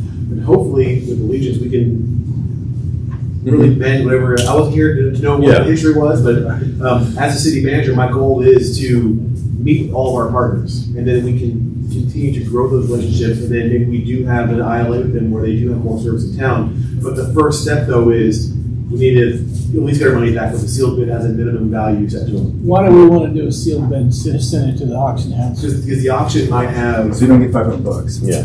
You can set a minimum on the auction. If it doesn't sell, it doesn't sell. But they also take a cut off the top. When you do an auction, you pay the auctioneer a percent. Sure. To just carry. So you say you set a minimum of bidders. 155. Yes, we have sealed And they bidders. get an auction of 156, I but the auctioneer understand how takes auctions 15% of that, then you're not getting the 155 that you And I think that's a good option too. So if the sealed bid process doesn't get to where we need to be, then our next option is to do an auction that is a little more out there. That way we can more risk. But I feel the main point of this is no matter what, it's not like in 6 months we can do our own EMS service. We're already in agreement, we're already doing, so we still have 2 years to improve, raise that I would bar. tell you physically we could do it 2 months from now. I could tell you financially we cannot. Okay, there you go. So, That was and we're not the against main- having our own I think EMS. I we wanna should reiterate. stop Yeah. bringing up the fact of whether we can or cannot provide EMS service. I think we need to stay on topic and talk Yes. about how we're going to separate the ambulances from the city of Gunter. Yes. And I don't see what's wrong with trying the first way, like your recommendation is, Yes. Hayden. I don't see a problem with that because we're moving in the right direction. I like that. We're moving in a direction. Progress is going to be made. If that doesn't work, then we explore all avenues to surplus or at that point. Okay. I don't see I think. I'm my standing recommendation- here ready just so I can finish answering your Yeah. questions. I When think we're done, you tell me and I'll with step Captain away. Kramer, questions? Yeah. Okay, Good. thank you, Not sir. good. And, go ahead.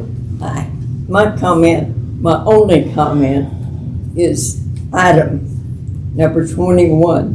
Discussion regarding the financial Jeannie, I'm sorry. investigation Jeannie. You can't talk into about the that. ambulance Jeannie, I'm sorry. purchase. I apologize. You're gonna have to wait until that Thank agenda you. item comes up. It's in Sorry. minutes. We're on item. We're on 15 at the moment. Okay, so discuss, consider, and act upon. Do we have a motion for number 15? I think I will make a motion to approve the city staff to move forward with the sealed bid process. We're trying to recoup what we paid for the ambulances. With the With the With the minimum. minimum. Yeah. Sorry. Okay. Thank you. That's I made the same mistake. We have a resolution on deck, and it was for going to auction. We just need to change it to have it sealed bid instead of going to. Correct. With the minimum. Yeah, with the minimum. That's all in the Yes, resolution. yeah, that's what I said. Okay, so we have a first with that. And do we have a second? I'll second. Bill with the second. All in favor? Aye. All opposed? No? Unanimous. All right. Agenda item number 16, discuss, consider, and act upon an ordinance authorizing and establishing tiered signatures and counter signatures requirements for disbursements. Now, I'm gonna take a guess, this was yours. that you- I'm gonna ask y'all's feeling on this as well, because this is something that I'm feeling. I'm just gonna voice my opinion. I don't even know if I can do this or not, but anything that has ordinance in it at this particular point, all the way down to 19, I would really like to refer that to another day so that our new leadership is updating on everything that there is, and then come back and give us what they feel like needs to happen, take place. And once again, I don't, I'm not saying either way about any kind of opposition to whatever they bring forward to us, but I want to hear from them their philosophy and what that looks like. Yeah, I don't disagree with your statement, but I would like to at least open this and discuss it. We can leave it open so that this community can discuss it and engage with us at that point, so that we can continue to engage with the community, get their input, while city staff are doing their due diligence to review it and make their unbiased opinion. So I would just like to open it for discussion. So do we want to hit it one at a time, or Am I allowed to make a motion to remove act from 16, 17, 18, and 19? You have to remove it, you just don't act. Yeah. Not doing anything. Well, is acting. it's the written word. You tell me, Grant. You can just choose not to take action when you get to it. That is an action. So, but Which would- but do we have to then make like a motion to put it on the next agenda? You don't have to, but if you guys want to, you certainly. Yeah, that's Yeah. part of your action. Yes. That's part of the action. That's what I'm saying. We don't want it to just get put on the shelf and we forget. Oh, no, we had it. Yes, exactly. So what you're But suggesting Hayden, you're is, going to want to talk. if we say no action, we still need to make a motion to put it on Sure. next week's That's or fine. next Yeah. meeting. Yeah, or you can table it to the Well, next meeting either. way. Table is my favorite word. 16. Yeah, be careful with that. Okay. 16, I think we've already taken care of that with 11, which is what Williams. No. No, that was, we didn't take out. Pat and I put a lot of work into this. Yeah, we didn't. 11 was different. No, don't even begin to compare Okay, those two. we're not. Okay. 11 wasn't the. It was Yeah. similar, but not the same. So okay, let's discuss. Do I have a motion to open it for discussion? Oh, I'll make a motion to Okay. discuss number 16. Like a constituent talked about. Sorry, my colleague, not constituent. Well, you are one and the same. Is we put a lot of thought process into this, and one thing that I wanted to, when I walked into the situation was, well, we had a egregious issue. How do we prevent that from happening again without really getting in the way of city staff from doing their job, day-to-day operations, right? So when me and William talked about it, it was brought up, and I think we made a really good decision here. It's creating a tier system for gates, right? They're gated systems. And once again, this can be revisited at any time. Like, okay, you try to go through this and say you have between 6,000 and 29,000, which we went through the budget and we looked at all of those tiers, and that's why we created these. Is we looked at the past year budget and what they expended, and we created these tiers from that data. So this is a data-driven idea, not an opinion. This is a data-driven tier system. So, but if we run into a situation in the future where Hayden is running into blocks, then we can always, there's an amendment down here where we can always revisit this and change it at any time, but bring it to the aldermen to make that decision whether we want it. And be like, I'm sorry, you're going to have to keep doing what you're doing, and we're going to leave it as is. Or, okay, that makes sense, let's change that tier,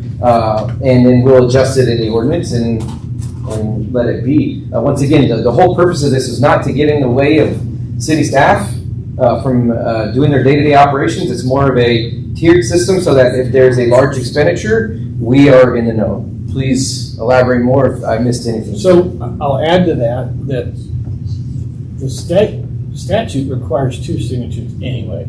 So this isn't really doing a whole lot more. For 90% of the things that get done, they're going to be those 2 signatures. Obviously, in the past, we've had some very large amounts of money spent, and we had no visibility on it.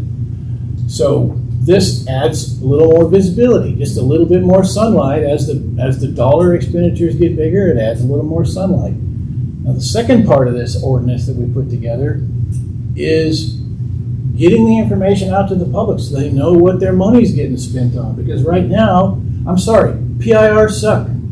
Nobody wants to have to go through that kind of work. When you know they want to know what it is, why do you keep making them ask? Just give it to them. Well, it's not secret.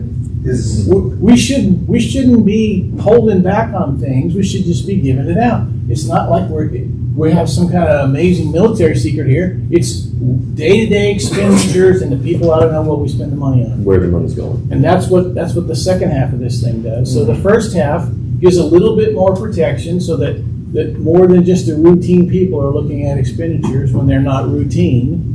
And the second half makes sure that the city gets to see what we're spending their money on. It's not burdensome. It doesn't really put a lot of process in place that isn't already in place anyway. So what it does is if you spend more money than usual, a third person needs to look at it. Mm-hmm. That's not crazy. Look at it or sign it. Sign it. That's important. And I'll tell you, it doesn't remove the mayor. She's out of it completely. That's fine. We're not talking about that side. And that's completely supported by the statute. The state of Texas allows us to do that, so it's legal. There's no question about that. And I think there's a good reason to do that. We don't need to rehash that. But clearly she's not the person we need to write the checks. So it's not burdensome to staff. They can still operate the city, and the people in the city know where their money's going.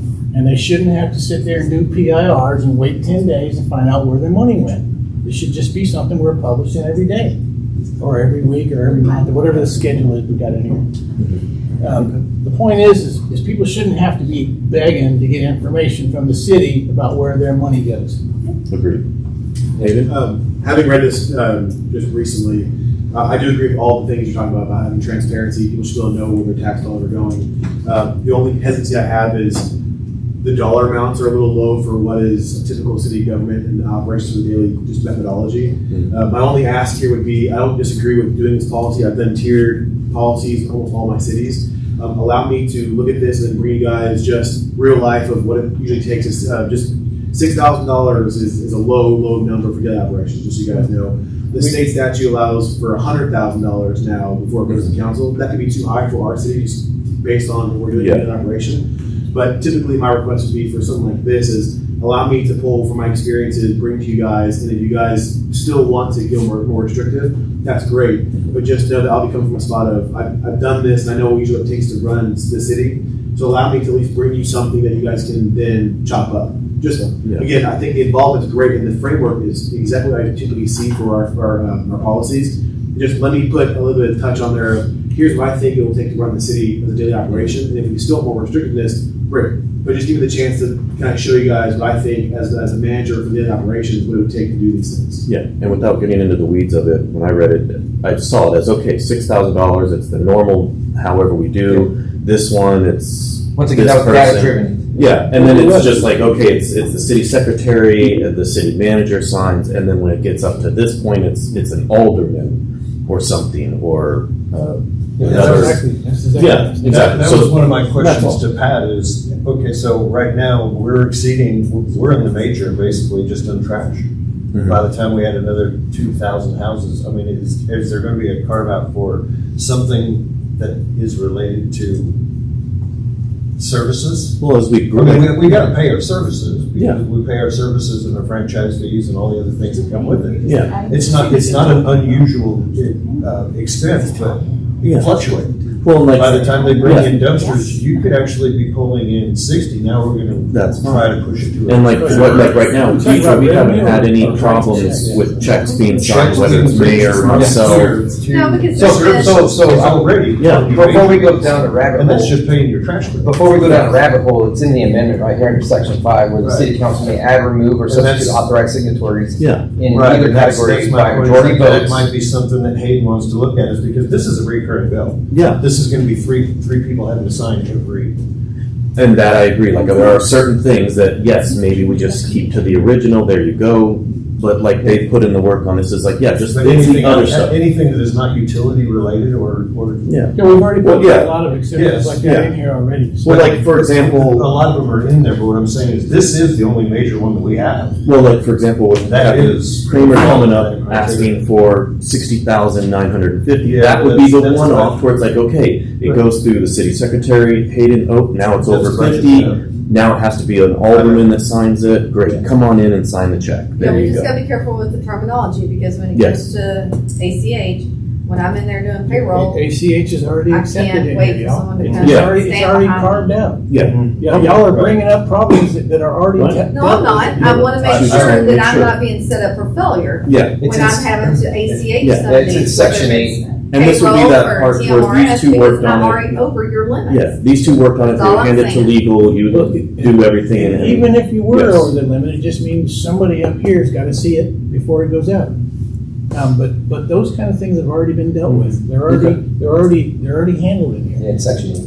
I know, but when I'm saying Section ACH, eight I mean, on I'm literally it's not a big in thing. front of the computer Mhm. and it's timed. I'm so But I you can gotta do it right submit. then I'm and not there. gonna But you're talking screenshot or about payroll. FaceTime with somebody. You're Yeah. talking about payroll or something else? I'm talking about payroll, TMRS, Simmons, gas cards. I mean, those are Alfred is one. those are Well, set yeah, up that- on ACH. I think maybe the question if you're asking is that like on this the random ones that are like, oh great, there's a $60,000 purchase that you are not normally used to doing. Yeah, because That's- That's the when we one, got. that's the one off that we don't need to do the Yeah. carve out on. They do the Yeah. carve out on the gas card, they do the carve out on the trash. But like Those this- are reoccurring. But like we stated, Talk we got about the the one-off. we got the Like, city's yes, expenditures. I agree 100%. We got the city's expenditures I agree for over a 100% year. on that when it becomes something that is not, Yeah. but we need to carve out the daily operations. But or we're yeah, trying to- that's already- That's already for things that part we should be already paying. Yes, we're talking Has about the anyone read one-off. this? Yes, I did. That's what I'm saying. It's They've already already carved out. put that part out. Yes, So, I know. yes, to hit your But that's why- worry, that's why I it's agree already with been Hayden carved that out we there need for to you. We wouldn't increase the have to amounts have it with based that on stuff. information. It's like what It's easy to Crappy put it out, Cameron's but coming now up to to see what the say. numbers are. But $60,000. I would, Okay, great. Let's love now to put repeat that into myself again, effect. is that 1, we 2, built these tiers off of the raw data given to us So by when the city Payne and I are staff. not signed, then I'll call you and you come in as our third. Yeah, as a third one, yes, or an alderman, however we want to word it. So these, the Maybe. numbers aren't arbitrary, we looked at the actual data Yeah. from the city expenditures for 1 year, and we created these. Exactly. Right. Yes. Like, what was the? I mean, we will be amending it every year as the houses come in. because Probably. the numbers are gonna be- Yeah. Well, Absolutely. and we have to anyways with, pro tem every year and Yeah. all that stuff. And that's why this amendment's Okay. here. But my recommendation is to, like I said, we can leave this to open or table it, however you would like to Well, like move Bill forward, said, but let's have the let's let you leadership guys look at all these take a stab ordinances at that we're this. talking So about. I don't disagree with almost anything in here, right? I think it's important to note too that through the budget process, you're already identifying what can be expended, so you really shouldn't have any variance in your budget anyway. So something I've added in all my languages for my procurement policy is this really is for outside of the normal budget Yes. process because you shouldn't be spending dollars that weren't earmarked in your budget. Therefore, you should have more scrutiny. Yes. So if that's not in here, that's something we can talk about too. About adding is this is really also for things that are just not known to council because through the budget process, which again coming late, typically we'll have gone through all our line items and identified all the expenditures for this upcoming year. So just know that for next fiscal year, it'll be even more in depth than you'll get next week. And you know what, I look forward to having to amend this as required for city business. Yeah, I would love to see us amending this all the time, but Hayden, your idea is great, but it's not based on experience here. It's just theory. Moving forward, Yes. starting today. Okay. So we'll leave this one open. We've had our discussion. Yep. Put it on the next meeting agenda, So, or yes. if that gives you Let's be you ready. enough time to look through it and see if you need to bring council into it. So William, please, what you were saying. What were you saying? You were saying. Oh, I was saying its theory was great, but it's not based on real life experience. Oh, got it. This ordinance is based on real life experience. Okay. And yeah, if we have to amend it every 6 months, it's not that big a deal to amend it. Nope. And I'll tell you something else. I hear this occasionally, and I'm not trying to be mean, but staff has to do work because that's what staff gets paid to do. And if we pass an ordinance that causes more work, well, so be it, because it's for what's good for the city. And that's what is the ultimate goal. And frankly, for me, that's the only goal I have is what's good for the city.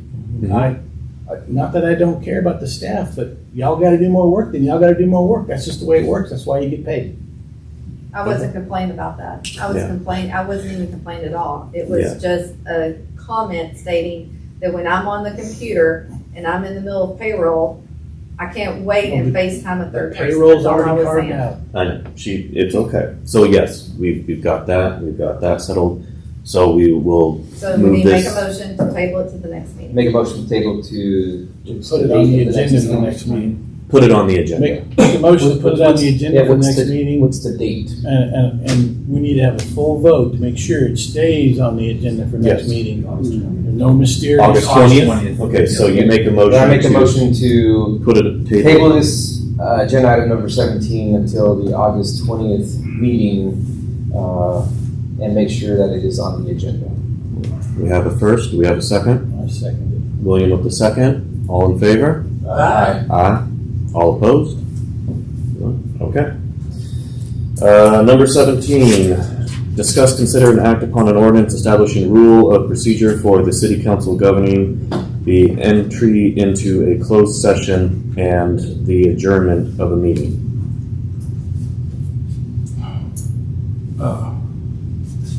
We'll let you guys have that one. I'll make a motion to put it back the way I wrote it. This is barely even recognizable. I mean, my gosh, it was a simple little 2-page ordinance, and now it's, what, 8 pages long? Holy moly. And that is after you wrote it and then our past legal Yeah. went towards it, so now we'd like to have. I gotta say something. Let's let them do their job. I brought some show and tell tonight because a lot of this stuff in here is edited for no purpose. So, real quickly, I'm not trying to stop you, but would it be best to say, let's put back what you originally did, have counsel or have our legal counsel look at it, I just want to and then say, go out, instead of talk, because this might be a moot point to where, yes, It someone might be, else but- touched it, let's put it back to where you had it, okay. and then you can then put your fingers on it, and then bring it back to us. Okay, but I want to say this, okay? Okay. When I write things, I write them for a reason. I know. They're not arbitrary, I understand. and they're not they made now up. understand. And I don't invent this stuff, okay? I know, We but got- they now understand. The past Because people lawyers haven't. are simple. We have these little colored books that tell us how to write things. You Okay? have colored books. Every one of us has these little. He's like, Yeah, you had to bring them out. What about giving away your secrets over here? I didn't bring my book. You got a big Do you need seven? a contempt of court, But here's the something thing. fancy? When I write it this way, okay? And when somebody comes in and edits my work, then not only is it wasting my time, the city is paying for that, Mhm. and it's wrong. And that was, you're right, and that was in the past, we're now in the present, going future. So I would like to make an amendment or a motion that we put that back to where it was, your original one that you Let you wrote. have it first. Yep, let our new So legal William's not wasting counsel his time, do we're it, not and then we wasting just move on and we everybody's bring it back to the August 20th Because meeting. I'll tell you, I don't do this because Okay. it's fun and I got nothing else to do with my time, right? You sure? I'm sure. Okay. So is that okay? I made a motion. Do we have a second? I'll second your motion. All right, with a second, Yeah. all in favor? Aye. All opposed? With the one caveat that we're gonna go with what Grant and I discussed earlier, which is we're gonna put this does not include. Oh, you're talking about the This does not recitals include in the front. recitals, so we're gonna put that in the format. Yes, so basically, I'll redo it. We're gonna basically give you what was originally done, not touched by the past, Certainly. touched with the present. I second the amendment. Okay. All in And Councilmember, favor? I'll reach out to you to confirm I get the right version. Thank you, Grant. Yeah. Okay, that's unanimous, we passed that. Where are we at? Okay, that's 18. 18 is a Charlie Foxtrot. It's a mess. Okay, well, this one is the discuss, consider, and act upon an ordinance amending provisions for the cancellation of a city council meeting. So this was the one the old council did that allowed Karen to be able to. Right, but we already passed an ordinance changing it, so I don't know what all this is, and it's a mess. It's got stuff in it that isn't even right. Okay, So that's what I'm saying, we'll have a new. So, just for the simplicity of it all, what do we need to say? Well, I don't think we need to say anything, because we've already passed the ordinance. We did it last meeting. So I don't even know what this is. Okay, Okay. so. I don't know who asked to strike put it 18. on. So we're striking 18 from the agenda? Well, Or no action? I think, Can we make sure that this is already in ordinances? well, it's a bit of a mess, so, but It's already again, done, it was a right? simple ordinance, and now it's gotten really So, complicated. it's already done. Legal recommendation? It's already done. It's already. Yeah, I mean, it's already done and you don't It's no need any. action. So no action. Okay. It's all a function of policy on how you want to cancel your meeting, so if it's already done, How we cancel our meetings, should go about canceling. sure. Okay. Sure. Okay, this wasn't mine then. Mine was reducing. All right, so we can strike this from the agenda. No action. No action? No action. No action. All right, on 18. 19, discuss, consider, and act upon an ordinance to address how items will be added to the city council meeting agenda. So this one, That's gonna be in Hayden's House. Yes, because if we're correct, Hayden is now the one that creates the agendas. Correct? That's correct, but yeah, based on, And then obviously, you guys can ask for things to be on the Yes, agenda I would as say well, that but council wants, then there you go. But Yeah. you are in charge of what goes on, off, Publishing. And I wanna step on the coach's for your toes. stuff. There's no statute that says If we you want charge something the on town, the you want agenda, you we to just put come it have a together, then we discussion put with it you. together. Yeah, and then if we So- add stuff on there, then. The only thing that's gonna be the way it's supposed to be is on action item, what is it? So on number 26, after speaking with our new legal, this will not happen again. This is your time on item number 26 is to direct the city secretary what you want to be added on the next one, and not or anybody can demand me to remove it. You mean Hayden? That is directed by council, directed me Are we to jumping add from it. 19 to 20? No, she's just discussing saying how for this is example. gonna I'm just Yeah. telling you how it's Yeah. done. No, Okay. we're not going to jump ahead to the last agenda. Yeah, so we're still on 19, right? Yes. Yes. So, yeah, what we need to do is we need to say Hayden is gonna put the He creates the agenda agenda together based on direction from council, or for needs, city or needs employees. of the city, whichever one they are, right? Right. But the real issue is, and we're gonna have to put an ordinance together that says that's what we're gonna do, and we're gonna make it his responsibility. And then once it's on, like Dieter said, I don't remember what she said exactly, but once it's on there, come hell or high water, it doesn't come off. It doesn't come off until there's an action at a meeting. correct. It doesn't get taken off by somebody later or during the night, and it just suddenly shows up, it's not there. If anything, would it be possible, and this is just a question. Was that a motion? I Well, think it was. It was a long one. if we don't mind, I'd like to add to that. Is it also like the right way to where, like, if you think something does not need to be on the agenda, you can pass it through us and say, hey, if majority council says no, or do we not want to do that? Can't pull council. Okay. Typically, Yeah, you're right, what sorry. You do that at the meeting, yeah. Sorry, it's been a long night. What we're typically gonna do is if I think the item is not necessary, I'll call that person directly Okay. and explain Why? this might not be a good idea. If it's still want it, it's going on the agenda. I'm never gonna say, nope, I'm not gonna put it on the agenda. But if I have a professional opinion on why I can maybe solve this problem outside of an agenda item, I'm gonna do that to save us time for having so many agenda items. Yeah. Everything should go on. That was a test question. But even if it did, you could say 30 seconds can go by, and says, oh, we gotta get this fixed. Okay, we'll move on to the next one. All right, so number 19. Number 19. Would you like to revise your? No, I think it was good. Just Okay. Leave it as is. Do you mind? Yeah. Do you want to make sure I have no idea. Do you mind restating? Yeah, restate it. Stating your motion. So we need to get an ordinance that says we're making Hayden responsible for agenda items, and the agenda items are going to be what the council gives him or what the city needs. And then once they're on there, they're not coming off unless they're voted on at a meeting to remove them. Or unless he, Or you withdraw your. Or the person who put it on withdraws withdraws, it. Yes. But it's important that it's the person who put it on withdraws it, Well, not yeah, somebody else. So, and that's what Deidre had brought us up on 26. So is you want to that remove 26? She's the one that puts it on there, but he's the one that confirms it stays. Well, they both. I mean, you can make them both Well, I mean, responsible, because- but, yeah, but that's once what- it gets there, it doesn't back out. There's That was no- her question there's on no 26, which crawfishing is on why the she was agenda changing items. that from the way it has been Yeah. for. And not to open another can of worms, are we talking more of the agendas, or like, hey, between this meeting and next meeting, we think of something, or we talk to a bunch of citizens and we'd like Well, to have the good this on thing the is, the good agenda? thing is we're not acting on any of this, so Yeah. let's get to 26 and we'll be able to get. Yeah, We'll test run it. Yeah, we'll test run it. But that's why I made the comment I did after speaking with legal. Yes. 2 of you can email me, and Yes. it's gonna go on there, and no one can make me remove it. Same as on item number 26, y'all put on there and tell me this is what's gonna be on there. Nobody can tell me to remove it. And we've learned that we have to say. Really and the truly, meeting that we anybody want. ought to be able to put it on without even having to have a backup, right? Because if it's a bad idea, it's not gonna get a second when it comes to the meeting, and it's gonna die.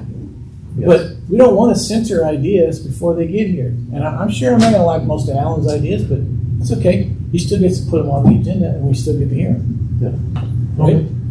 So you made a motion. I did. Clarify it. Third time. We got it. Did we What's your motion? I think he said he got it. Are you gonna like my idea, sir? What was your idea? I did. Same thing. Okay, so we have a I motion. second your motion. Second? Okay. All in favor? Aye. All opposed? Nay? Okay, look at that, we are getting along.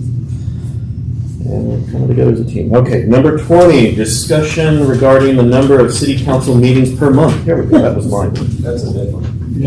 It's a dead one, but I think did we come to a think a we talk came of to like, an agreement. hey, let's do workshop? Leave it the way it is, and if we want to cancel because we don't have the. But it's not. You know what, let's put We on the should next make it meeting. a standing agenda item on the Yeah. main meeting Yes. that we take up, whether we need the auxiliary, I'll call it the auxiliary meeting for lack of a better word. Yes. Auxiliary being the first Thursday. not- Instead of a regular meeting, because that was my question, and I asked legal prior to you, if we miss 3 regular meetings, what happens to our seats? So that's what I'm saying. I was talking about proposing the original regular meeting, but then this one, like tonight, it's the first Thursday. It's not considered a regular meeting. It's just considered a meeting, and if we find that it's deemed that we don't need it, we can cancel it. Was that the And then workshop? you could miss it when we cancel it, and it won't count against your count. Yes, or if we still have it and someone misses it, it doesn't count against the regular. We call it a workshop, right? Yes. Well, The first Thursday So workshop. guys, it doesn't matter what we call it. Yeah, exactly. If it's a regular meeting, it's a regular meeting, and you miss it, you miss it. But if we canceled it, not a big deal. But I tell you, if you miss it, we have to enforce that. It's not some automatic thing that somebody reaches down out I of the think if sky anything, it was and just a hammer hits you. Yeah, you're it was gone. just changing it from regular meeting to a workshop. But yet, if we need to change it to a regular meeting, The only thing with that is you couldn't do that. You still have to follow the 3 business days. Right. notice, Yes. right? So Oh, yeah. even if it was set as a workshop, you couldn't decide at that meeting to make it a regular meeting. So you have to know 3 days before Yes. to convert it. You can do that. Just know that you have to know 3 days, at least 3 days before to Yeah. change the meeting time. and if we were at a regular meeting and didn't have a quorum, we can change that to a workshop then. No. Or no? So guys, workshop, Okay, I'm not workshop is not a term that shows up in a statute Because anymore. that's how it It's a term that, it's a colloquial term that means you're gonna focus on one topic and work on one thing, and you may not even be planning on taking any action. Yeah. But it doesn't have any meaning other beyond that. Okay. Okay, so no action on this one? Yes, sir. All right, there's no action on 20. Let's go to 21. Is Jeannie here? I know she said something about 21. All right. Agenda item number 21, discussion allowing citizen comments only at the beginning of the meeting and not on each action item. So this is a discussion. Are we talking about how to where we would rather have it instead of, like, for example, someone wants to get up and talk about this agenda item right now, they can do that. Instead, they should do that at the start of our meeting to where they say, I want to talk about agenda item 21. Well, And they can talk about that, very different than Yes, citizen that comment. is- Now that we're open for discussion, so when I went Yeah. to TML, they were talking about Austin, Texas. Yeah. And how they could spend 2 hours on Mhm. just discussion, just Comments. open comments. Yeah. But when it comes to restricting them on each agenda item, I want to hear everybody's opinion on each agenda item. Yes. I don't want to suppress the speech. Yeah, and I think that We're not before you speak- Austin, we're not going to be here for 2 hours Yeah. listening to the banter of the beginning. If we are, it's because of us that we're going to be here for long. I think the reason what we were talking about is having it to where, like, for example, Mark would like to probably speak about this, and I'm 100% with that. We're trying to have it to where it's at the start of the meeting, Yes. not suppress their comments. So It's just, the problem is if you've got 17 items out of our 26, if you got 7 of those that you want to speak about, you got 3 minutes divided by 7 items. You can be able to say. yeah. But my only comment on this is, if that path is chosen to go that direction, I know that there are some local cities that have done that as well, is that if a citizen is here or is watching on YouTube and all of a sudden sees this and is like, oh, I wanted to talk about that. They drive over here and they can't even talk about it. Because they missed their shot. Because they missed their shot because it was only at the beginning of the meeting. You really think that's gonna happen? Maybe. Hey, around here, anything. I mean, that's why there's 3 business day notice on the agenda. I'm just throwing it out there that, or maybe someone talks about 2 items on here and then sits down and then as soon as the action item comes up, they're like, oh, I wanted to say this. They can no longer say it. Even if we put this rule in place, we can always waive it at a meeting if somebody showed up and said. We have the ordinance. Yeah, we have to. So, but what we don't want is to have somebody get up and talk on every single agenda item, 20 items, 3 minutes an item. We just added an hour to the meeting because somebody feels like they have to talk on every single item. I feel the same way about the time constraint on that. I want to hear everybody. Yeah. For certain. I don't want to disclose that nobody has the opportunity to tell us what they want to do with their community. I want that to happen and take place. So, they can always call us outside a meeting and tell us what they want. Why not adjust the time? Yeah, that's what I was just going to say. Have a meeting, the whole thing is, you got 3 minutes when you start the meeting. On an agenda item, you can have a minute and a half, just splits. Yeah, what if we lower the time from 3 minutes It's half the time, but to it's 1 not minute? restricting somebody's right. So they can at least That's fine, talk at the beginning. Denying sorry. the ability is denying the. Yeah, we don't want to deny people speaking, but maybe if we lower the time. Reducing the amount of time, Yeah. that's It's fine. gonna get abused no matter what you What- get. It's always going to get abused. So that's why Just we the need. public service part of that. It would take 7 people to come up here and say, I'm going to allow all 7 of them to let. They can say what they want to say at the beginning and they can. Let's listen right here. Yeah. Okay, Then let's hear what so they Kim and gotta I were say. talking because all of you are new, so you Yes. don't know. But prior, when it just went to 3 minutes when the mayor came on. Mhm. It used to be 2 minutes. Yes. So y'all can always go back. Change to the 2 time minutes. limit. You can go Okay. back and change it back to 2 or 3. Yeah. Real quickly, And we can. Mark Standon, I want to have him address. No, I would like to make a couple of comments about the comments that have already been made. I personally reached out to 3 separate council members repeatedly with phone calls and only received calls back from 1. Okay, to discuss items that were being placed on the agenda. And when I say repeatedly, more than 3 times, and only 1 of those council members called me back. Number 2, the way this is worded, discussion allowing citizen comments only at the beginning of the meeting and not on each action item. That's only on the items, you're only discussing the items that you're going to take action on.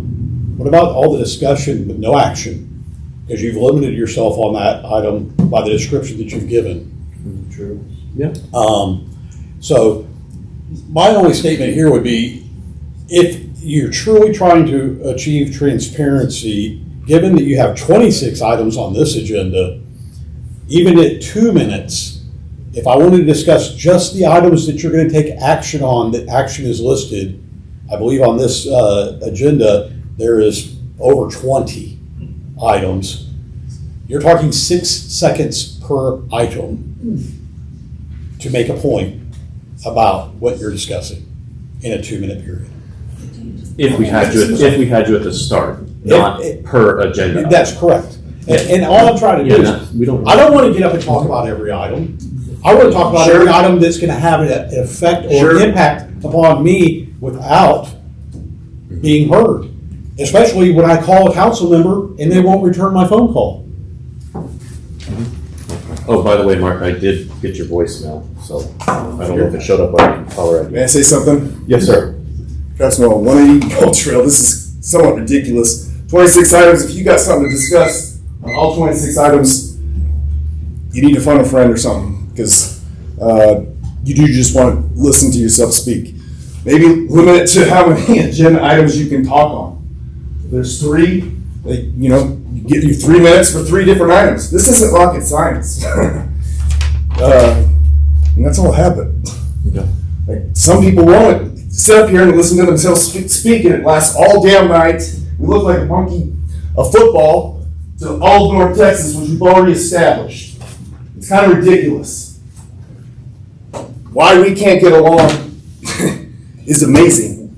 We're all saying the same thing.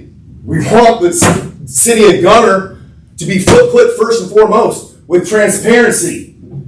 We've got a city manager. From what I can see, they're doing a great job. We've got a lot of questions, but there's a lot of nonsense in between for the most common sense items on here. This isn't tough to me. Right, wrong, and what makes sense. Discussing speed limit, like, what the hell are we doing? The neighborhood doesn't want 25-mile-an-hour speed limit, and they just put a petition together. Boom, proved. How long did that take? Maybe discuss how many times you can stand up here and listen to yourself talk. Okay, so that was just a discussion, so we will move on to, sorry, Dave. No problem. Dave Self, 16 Broken Bow. First and foremost, welcome aboard. We worked hard to get you here, and I'm glad you're here. And hats off to you guys for running a pretty cool meeting tonight. The only thing I'd say, look, if you're worried about not having enough time to talk about stuff, there's a real cool book. It's called The Art of Brevity. If you read that, you can get your point across without telling how the cow eat cabbage. I agree with Travis. Sat through a lot of these meetings where it's just like, oh my God, we got to hear this again. Somebody else is coming up. But if it's limited, I'm not trying to limit speech, limit the time. Yes. You're going to eliminate, I'm not going to cuss, what we saw at the beginning of this meeting. Yeah. Which was, it needs to be on an agenda item, not a personal attack. That was disgusting. And the reason people think we're goofy here is because of that speech that we heard at the beginning of the meeting. That's where it's coming from. So I would say the beginning of the meeting's great. Get your point across. If you need to say more about it, send a damn email. It's not that hard. Thank you. Okay. Yeah, one more. Just say one thing. Go ahead. I think the name and address. Oh yeah, Christopher Donahoe. I live at 213 East College. I think maybe one thing is being missed here, and David just alluded to it. We're acting like this is the only opportunity that a citizen gets to address the council. I mean, I think I have every one of your phone numbers. I have every one of your emails, and I think that that's an appropriate way to address the council. If I want to address the council on every extended point, then I can do that through those means. Furthermore, I think I've heard a couple of you up here say that if the agenda is published a week in advance, I should be able to look over that agenda, and if I want to go to the council and say, hey, I would like to speak to this point, then you can give me permission, correct? I'd have to get that permission ahead of time. I'd have to ask you all, hey, I'd like to speak to this point. So just keep that in mind. I would ask you that I think that if you do limit comments to the beginning of the meeting, I think that's appropriate, considering that there's lots of avenues to council to be heard. So that's what I'd ask. Thanks. Absolutely. Thank you. Okay. Anyone else? Well said, Mr. Donohoe. Okay. Moving on to the next one. So that was just a discussion. Well, we didn't make a decision. We're gonna It's just a discussion. We're Just a gonna talk about it discussion. again, It's just a discussion. or are we going to talk about it one more time at another meeting? Or? We don't know. That's the beautiful thing about this discussion. All right. Number 22, discussion regarding establishing a commission for the Gunter Police Department. Commission for the Gunter Police Department. Was this yours? Yeah, this was my. Okay. Commissioner, but it says commission. Well, the commission has a commission. Can I make a motion once again for our leadership to take a look at all the avenues with that, discuss with our current police department? Sure, this is how they want to pursue. There's no decision. Yeah, on this is just anyway. discussion. This is just for discussion. Okay. Because I know William wrote something out, and I got phone calls from people asking about this. So, I mean, I'd like to know a little bit more about it. If we can. Well, I hope everybody had a chance to. Are we familiar with any urban areas that are doing this?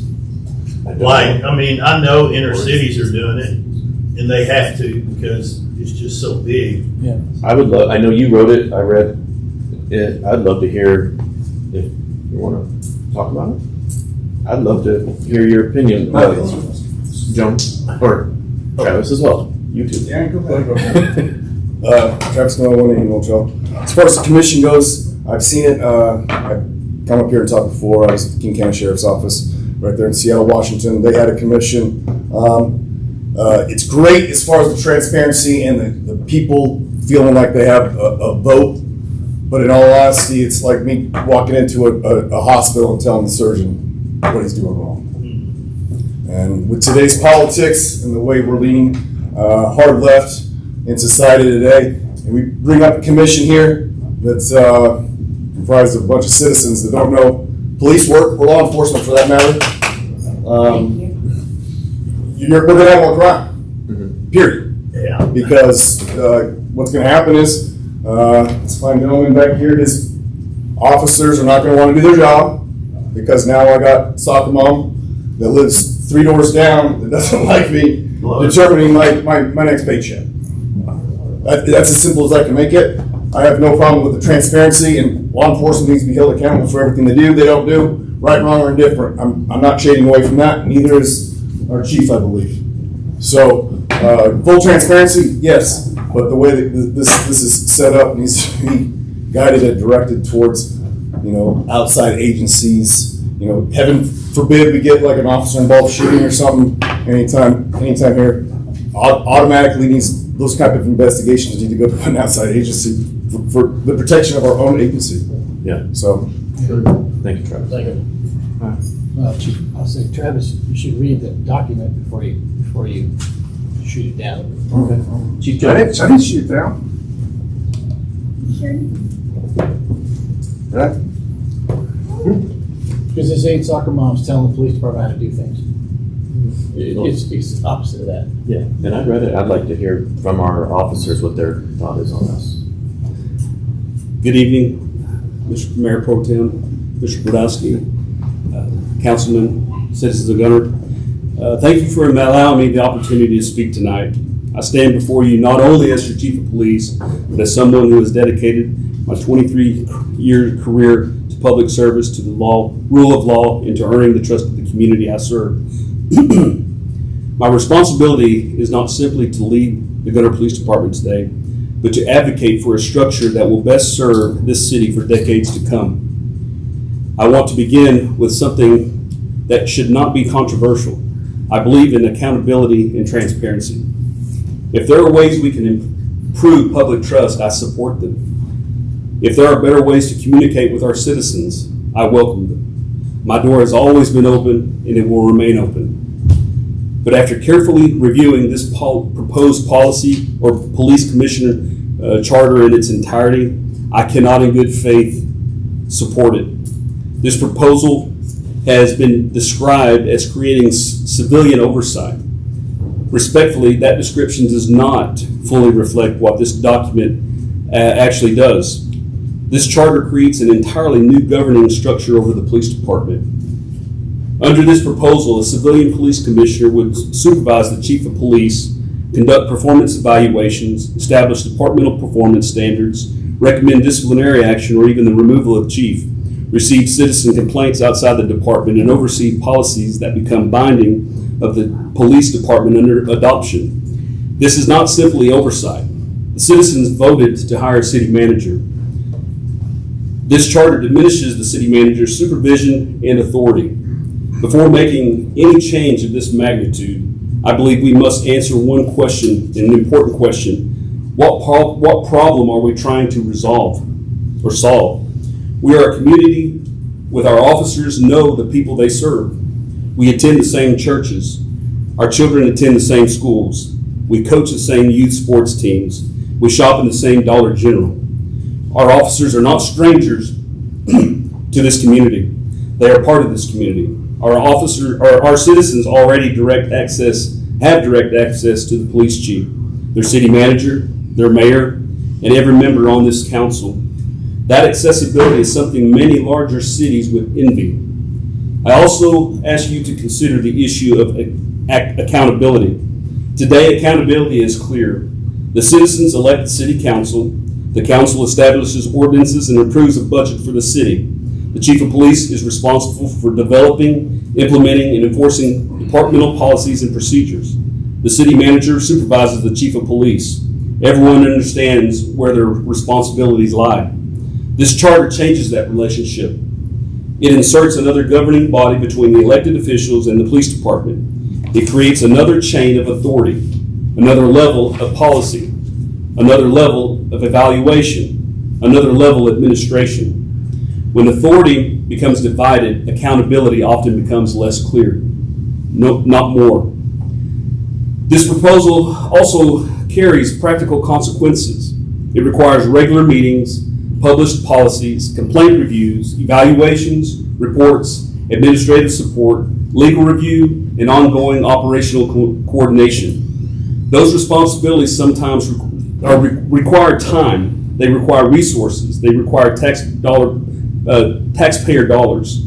Every dollar and every hour devoted to another level of administration is a dollar of another hour that cannot be invested in recruiting officers, retaining experienced personnel, improving training, purchasing equipment, enhancing technology, or increasing patrol presence in our neighborhoods.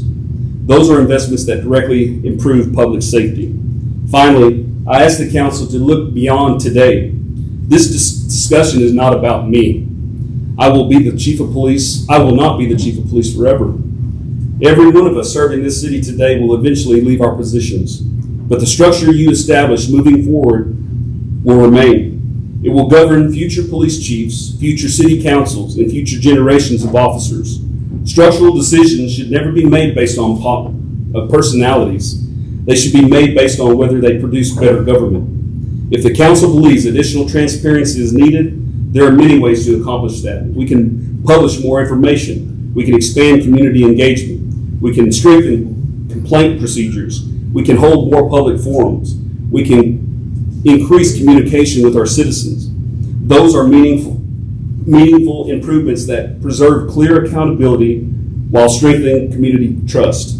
I respectfully submit that this charter goes much further than improving transparency. It creates a new governing authority over the police department without first demonstrating that our current system has failed. As your chief of police, I remain committed to transparency, accountability, professionalism, and earning the trust of the community every single day. I respectfully ask this council to carefully consider this proposal is truly necessary, or whether it's truly necessary, whether it will improve public safety, and whether it represents the best long-term governance model for our citizens of Gunter. I've did extensive research on this topic, and I've read all 13, I believe, pages of this charter, and only to find that only a handful of municipalities across the state of Texas have established independent oversight bodies with civilian members to include Austin, Houston, Dallas, and San Antonio. We are nowhere near the size of these cities or departments, but what we can offer are small town remedies such as education through communication. If we all communicate and work together to find solutions to problems that arise in the future, there's no doubt in my mind that the city of Gunter will be successful and prosperous for many years to come. In closing, I want to be crystal clear. The officers and I do not support the Police Commission charter. Thank you for your time and your service to this community, and thank you for allowing me to talk on this subject. Now, when we talked about earlier, when you talked about, I don't want to insult anybody's intelligence, please. I'm here to educate. A lot of people don't even realize we have what's called Lexipol. What is Lexipol? It's a policy management training and risk management platform used by thousands of police agencies across the United States. TCO, Commission on Law Enforcement Officer, TCO, the Texas Commission on Law Enforcement establishes the bare minimum requirements that we are to operate under in the state of Texas. So for every law enforcement agency out there, TCO regulates them on a bare minimum standard. I'm happy to tell you, every one of you here tonight, that the Gunter Police Department operates on a Texas best practices platform. We are head and shoulders beyond that bare minimum standard. The chief of police isn't over there pulling things out of the sky. We currently subscribe to Lexipol that helps manage our policies and procedures. So I'm not even sure if a lot of folks understand that, or they think we're just over there operating on a hope and a prayer. But that is not the case. That's not true. I've had several officers come into my office and say, "Chief, if this passes, we're out. We're out of here." So I'm trying to be upfront, transparent as I can, truthful and honest. One thing you'll never have to worry about me is lying to you. I'm going to tell you the truth whether you like it or not. So if I have any questions, I'm more than happy to answer those questions. I know it's been a long night, and I apologize that it's been a long night, but I'm here to answer any questions. I took what you had, Councilman Stevens, and I'm not here to insult you by any means. I'm here to work with you. This is just 13 pages of what, honestly, we already have. We already have a council. We have a city manager. We have a chief of police. And let's give this man an opportunity to move this city forward. Thank you. Thank you.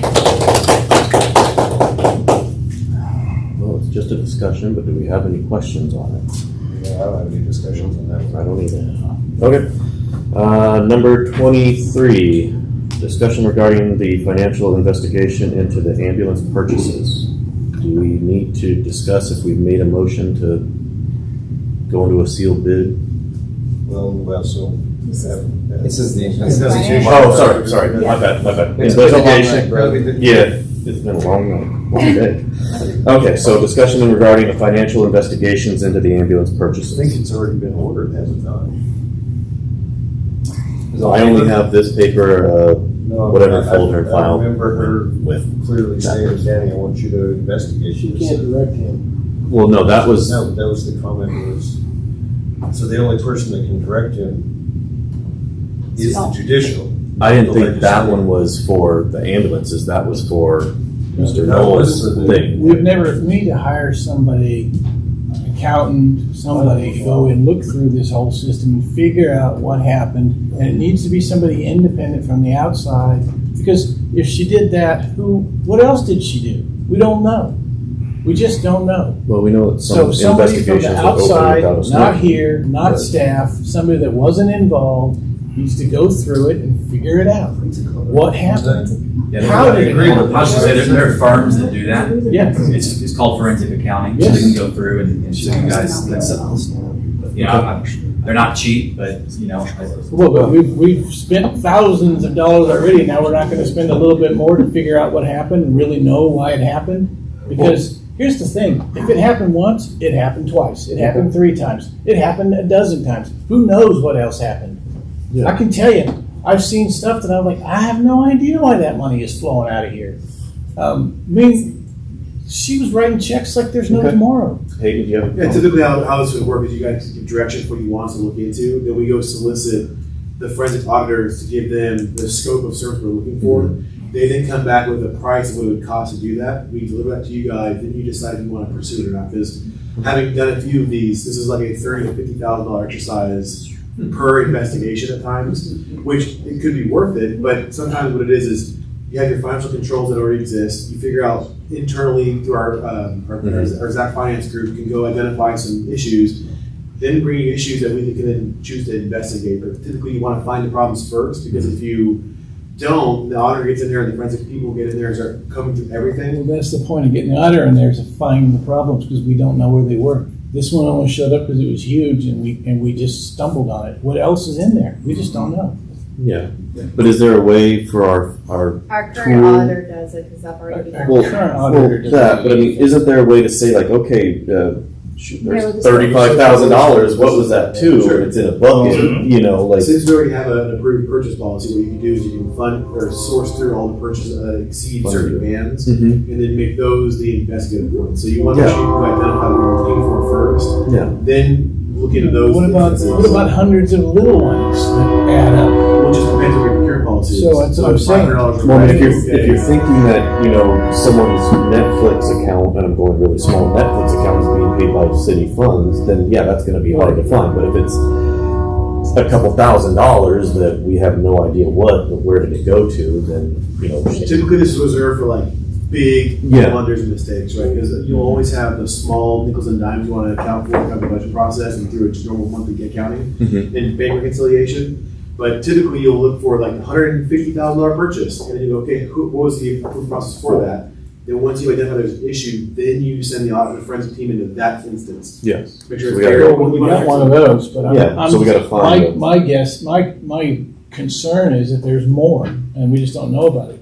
Because that one was kept from us, and we found out about it, not because it was disclosed to us, because we found out. What's there that we didn't find out about? The direction could be for us to go bring you examples of transactions. So the direction from council could be go bring us transactions of more than X amount of dollars, and we can say, here's the ones that existed, here's one that we know for sure follow the policies.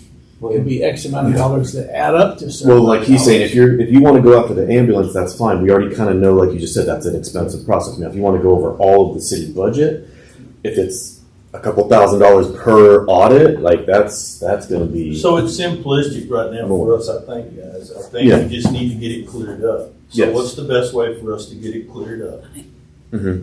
Yeah. And moving forward, you've done that through some of these controls you've done tonight too. So by changing signatory authorities and those kind of things, you'll naturally have the government has really changed from the last meeting you guys had with the new city manager. So the process moving forward will be entirely different than what's happened over the last few years. Yeah.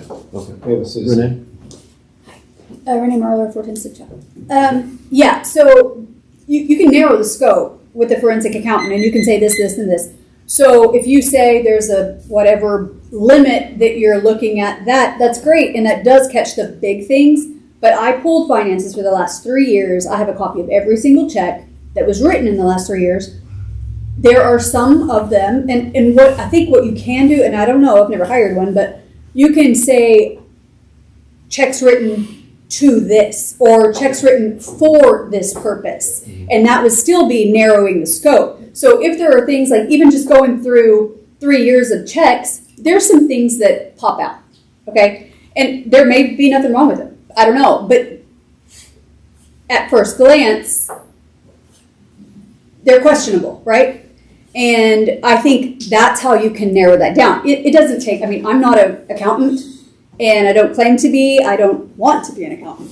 And I can look through these checks and highlight, and there's some things that just look funny, right? So a forensic accountant, you can look through them too. You can, all of you take, it was how many pages was it? 120 pages or something just for 2025 of checks. It was a lot. And so you can take some, and you could, a group of them and look through them and just highlight things that appear curious, and then you've already narrowed it down. I did it. It took me, a weekend, to go through 1 year. But, yeah, so I think there are some smaller expenditures that could still be questionable because they were for one purpose, but a lot of checks. And so I just think that's how you can narrow that down too. Just go through there, and if anything, obviously there's a lot of checks in there that are Atmos, that are, Alpha, normal things. That's not questionable at all. I know what that's for. But again, and I'll be more than happy to share what I found in that 1 year for anybody who wants to see it. Thank you. Thank you. My discussion point on this would be, can we request guidance from you on the best way to move forward with this? Sure. Look at your avenues, get into your network, see what this is going to cost, and give us a couple tiers of, hey, you want to go full blown, this is what it's going to cost. You want to kind of do what we talked about, hey, you guys want to put some work in, we can go this way. I think between my contacts and Hayden's contacts, we can come up with some good firms. I think the recommendation I would give you guys is to have a narrow scope, because typically auditors will come in, they're going to have an hourly rate, and they're just going to, just go, right? So to have a narrow scope, and then have them come back and present findings, and then council can elect to expand the scope if you want them to dig further, but just so you kind of have some controls on the audit. That's how I've approached it before with other clients. Okay. Perfect. mean, just discussing it, so just. Yeah. Like, Well, I have no problem with reducing the audit. Problem is you gotta be really careful about where you reduce it to, because like I said, the trust level is at 0 right now. And trying to save a little bit of money now is like closing the barn door after the horse got out. So the money's already been spent. So saying, oh, we don't want to spend any more, well, you got to figure out what happened. And you don't know what else happened. You just don't know. Well, that's just it. That's, once again, it was something that's been done in the past. We've now got. But I'm saying we know one thing. Yes. But we don't, what about the ones we don't know about? I understand. Well, How that's why many we more take are out there? the ones that are obvious. Yeah, you'd have to look into it. Okay. Good discussion. All right, 24, discuss, consider, and act upon investigating the alleged violations in the sworn statement to the city council from Travis Knoll. Same thing, we should be looking into that and find out what's going on. Now, I've heard, I think you said that it went to the AG, I don't know about that, but, Well, I think that was different, yeah, because. Yeah. If I may, Yes, sir. just so we're transparent and clear, a few weeks ago, a complaint wound up on my desk.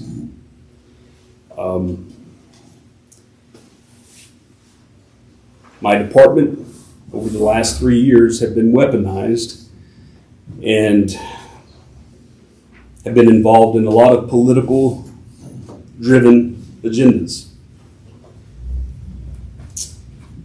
So, to best combat that, I put into a policy 610 of the Gunter Police Department Public Policies and Procedures that eliminates the Gunter Police Department from investigating involving city officials and conflicts of interest, such as mayors, members of the city council, city manager, assistant city manager, department directors, municipal judge, and any other designated officials that the chief of police feels necessary as a conflict of interest. What that did is take that complaint out of our hands, and we referred that to another agency.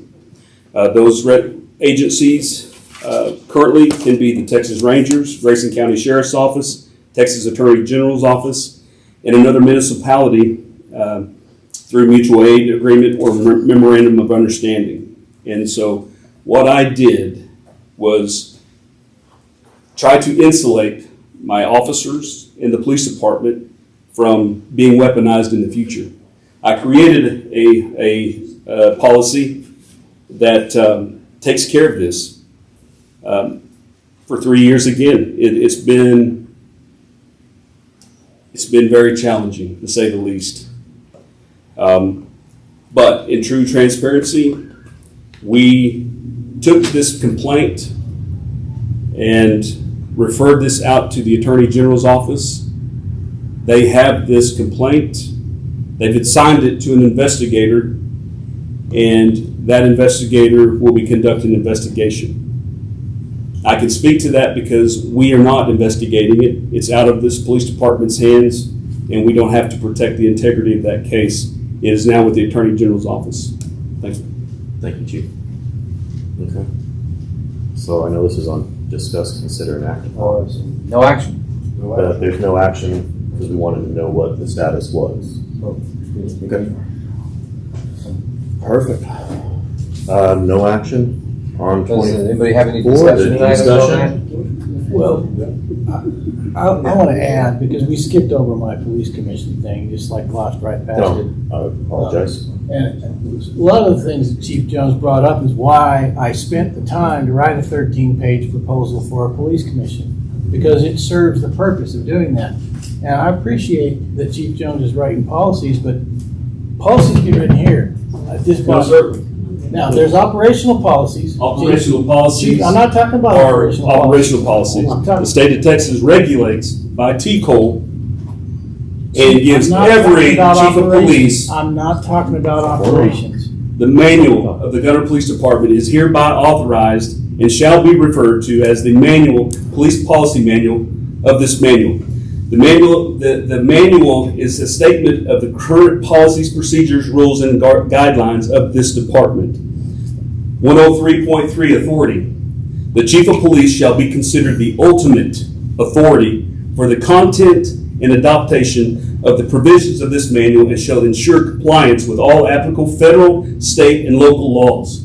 The chief of police or authorized designee is authorized to issue general orders which shall modify those provisions of the manual to which they pertain. General orders shall remain ineffective until they may be permanently incorporated into the manual. So, I want to be clear. Policies and procedures for the Gunter Police Department and their operations, the buck stops here. Now, City of Gunter and the ordinances, because it is a city ordinances that you adopt as city council members, y'all take care of that. We operate under two umbrellas: the City of Gunter and the Gunter Police Department's policies and procedures. I want to be clear because a lot of people don't understand this. People think that my operational policies and procedures have to come in front of the council. They do not. No one was suggesting that, Chief, and I don't know why you had to run up here to interrupt me. Because I want to be crystal clear. Well, I was being crystal clear. We're not talking about operational procedures. Well, you dilute it and you sometimes confuse the public. It just sometimes looks that way. He wanted to come up because it wanted to make sure. Okay? So, we got that taken care of. I know we talked about your commission thing. We've already We moved didn't on. talk about my commission. Well, we just did. skipped right over it. That's We okay. talked about, or it was discussed. Mr. Just a real short comment. Christopher Donahoe, 213 East College. From a, just, On which item? on this current item we're talking about with the. Well, we moved through 24 and I didn't get a chance to get to 26. So I just wanted to comment on what Danny just said, because I just want to comment from a citizen's point of view. He said there's a lot of confusion. I would absolutely agree with that.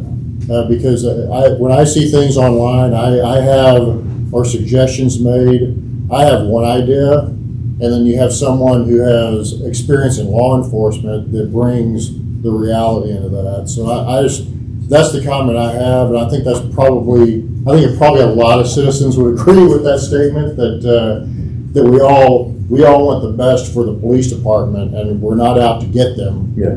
And we see things, and we're like, oh, that sounds like a good idea, until maybe a person with law enforcement experience brings more color into that discussion. So just wanted to offer support. And again, I agree.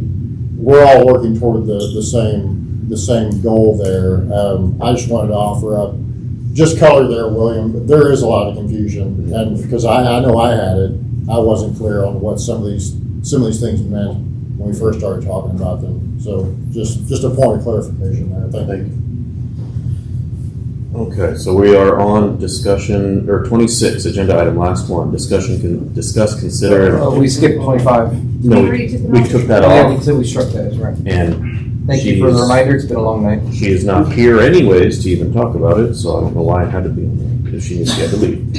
Discuss, consider, and act upon determining agenda items to be placed on future city council meetings, agenda items, and direct the city secretary as to which future agendas should be placed upon them. Does anyone have anything? I have one, and Chief, this is going to be kind of directed towards you. I've been approached, and I would like to discuss the how do you pronounce it? The flock cameras inside the city limits of the city of Gunter. Just to get an update on the purposes. We can't discuss it tonight, but in the future, just like to get an update on, because there's a lot of things that are going around. There's a lot of stuff circulating right now. So I'd just like to have a little discussion about it, if you don't mind. Sure. Next agenda item. Sorry, yeah, sorry, we can't do it. Not tonight, but in the future. Okay. Yes, sir. Yes, sir. That was my same item I wanted to put on, was the discussion about the flock cameras and their placements. Okay. Placements. Okay. I would like to set a public hearing for September 17th for the budget and prepared tax rate for that, please. Anything else? Yeah, so Well, no, did you have anything? Alan? did No, I you- know we got, what, Tuesday, we're supposed to be here for the budget meeting? Yeah, Yes, the and we're 11th. providing dinner. So I'll call everyone in Do we get to advance. order, they got a bunch of pizzas left over from the Yeah. chamber thing. Chamber, you talk to him. Okay. All right, so everyone's good? We got what we needed on next meeting's And, agenda? we need to, are these the only two items that you want on the next one? So, In addition to. In addition to what, yeah, this one, and I need a motion.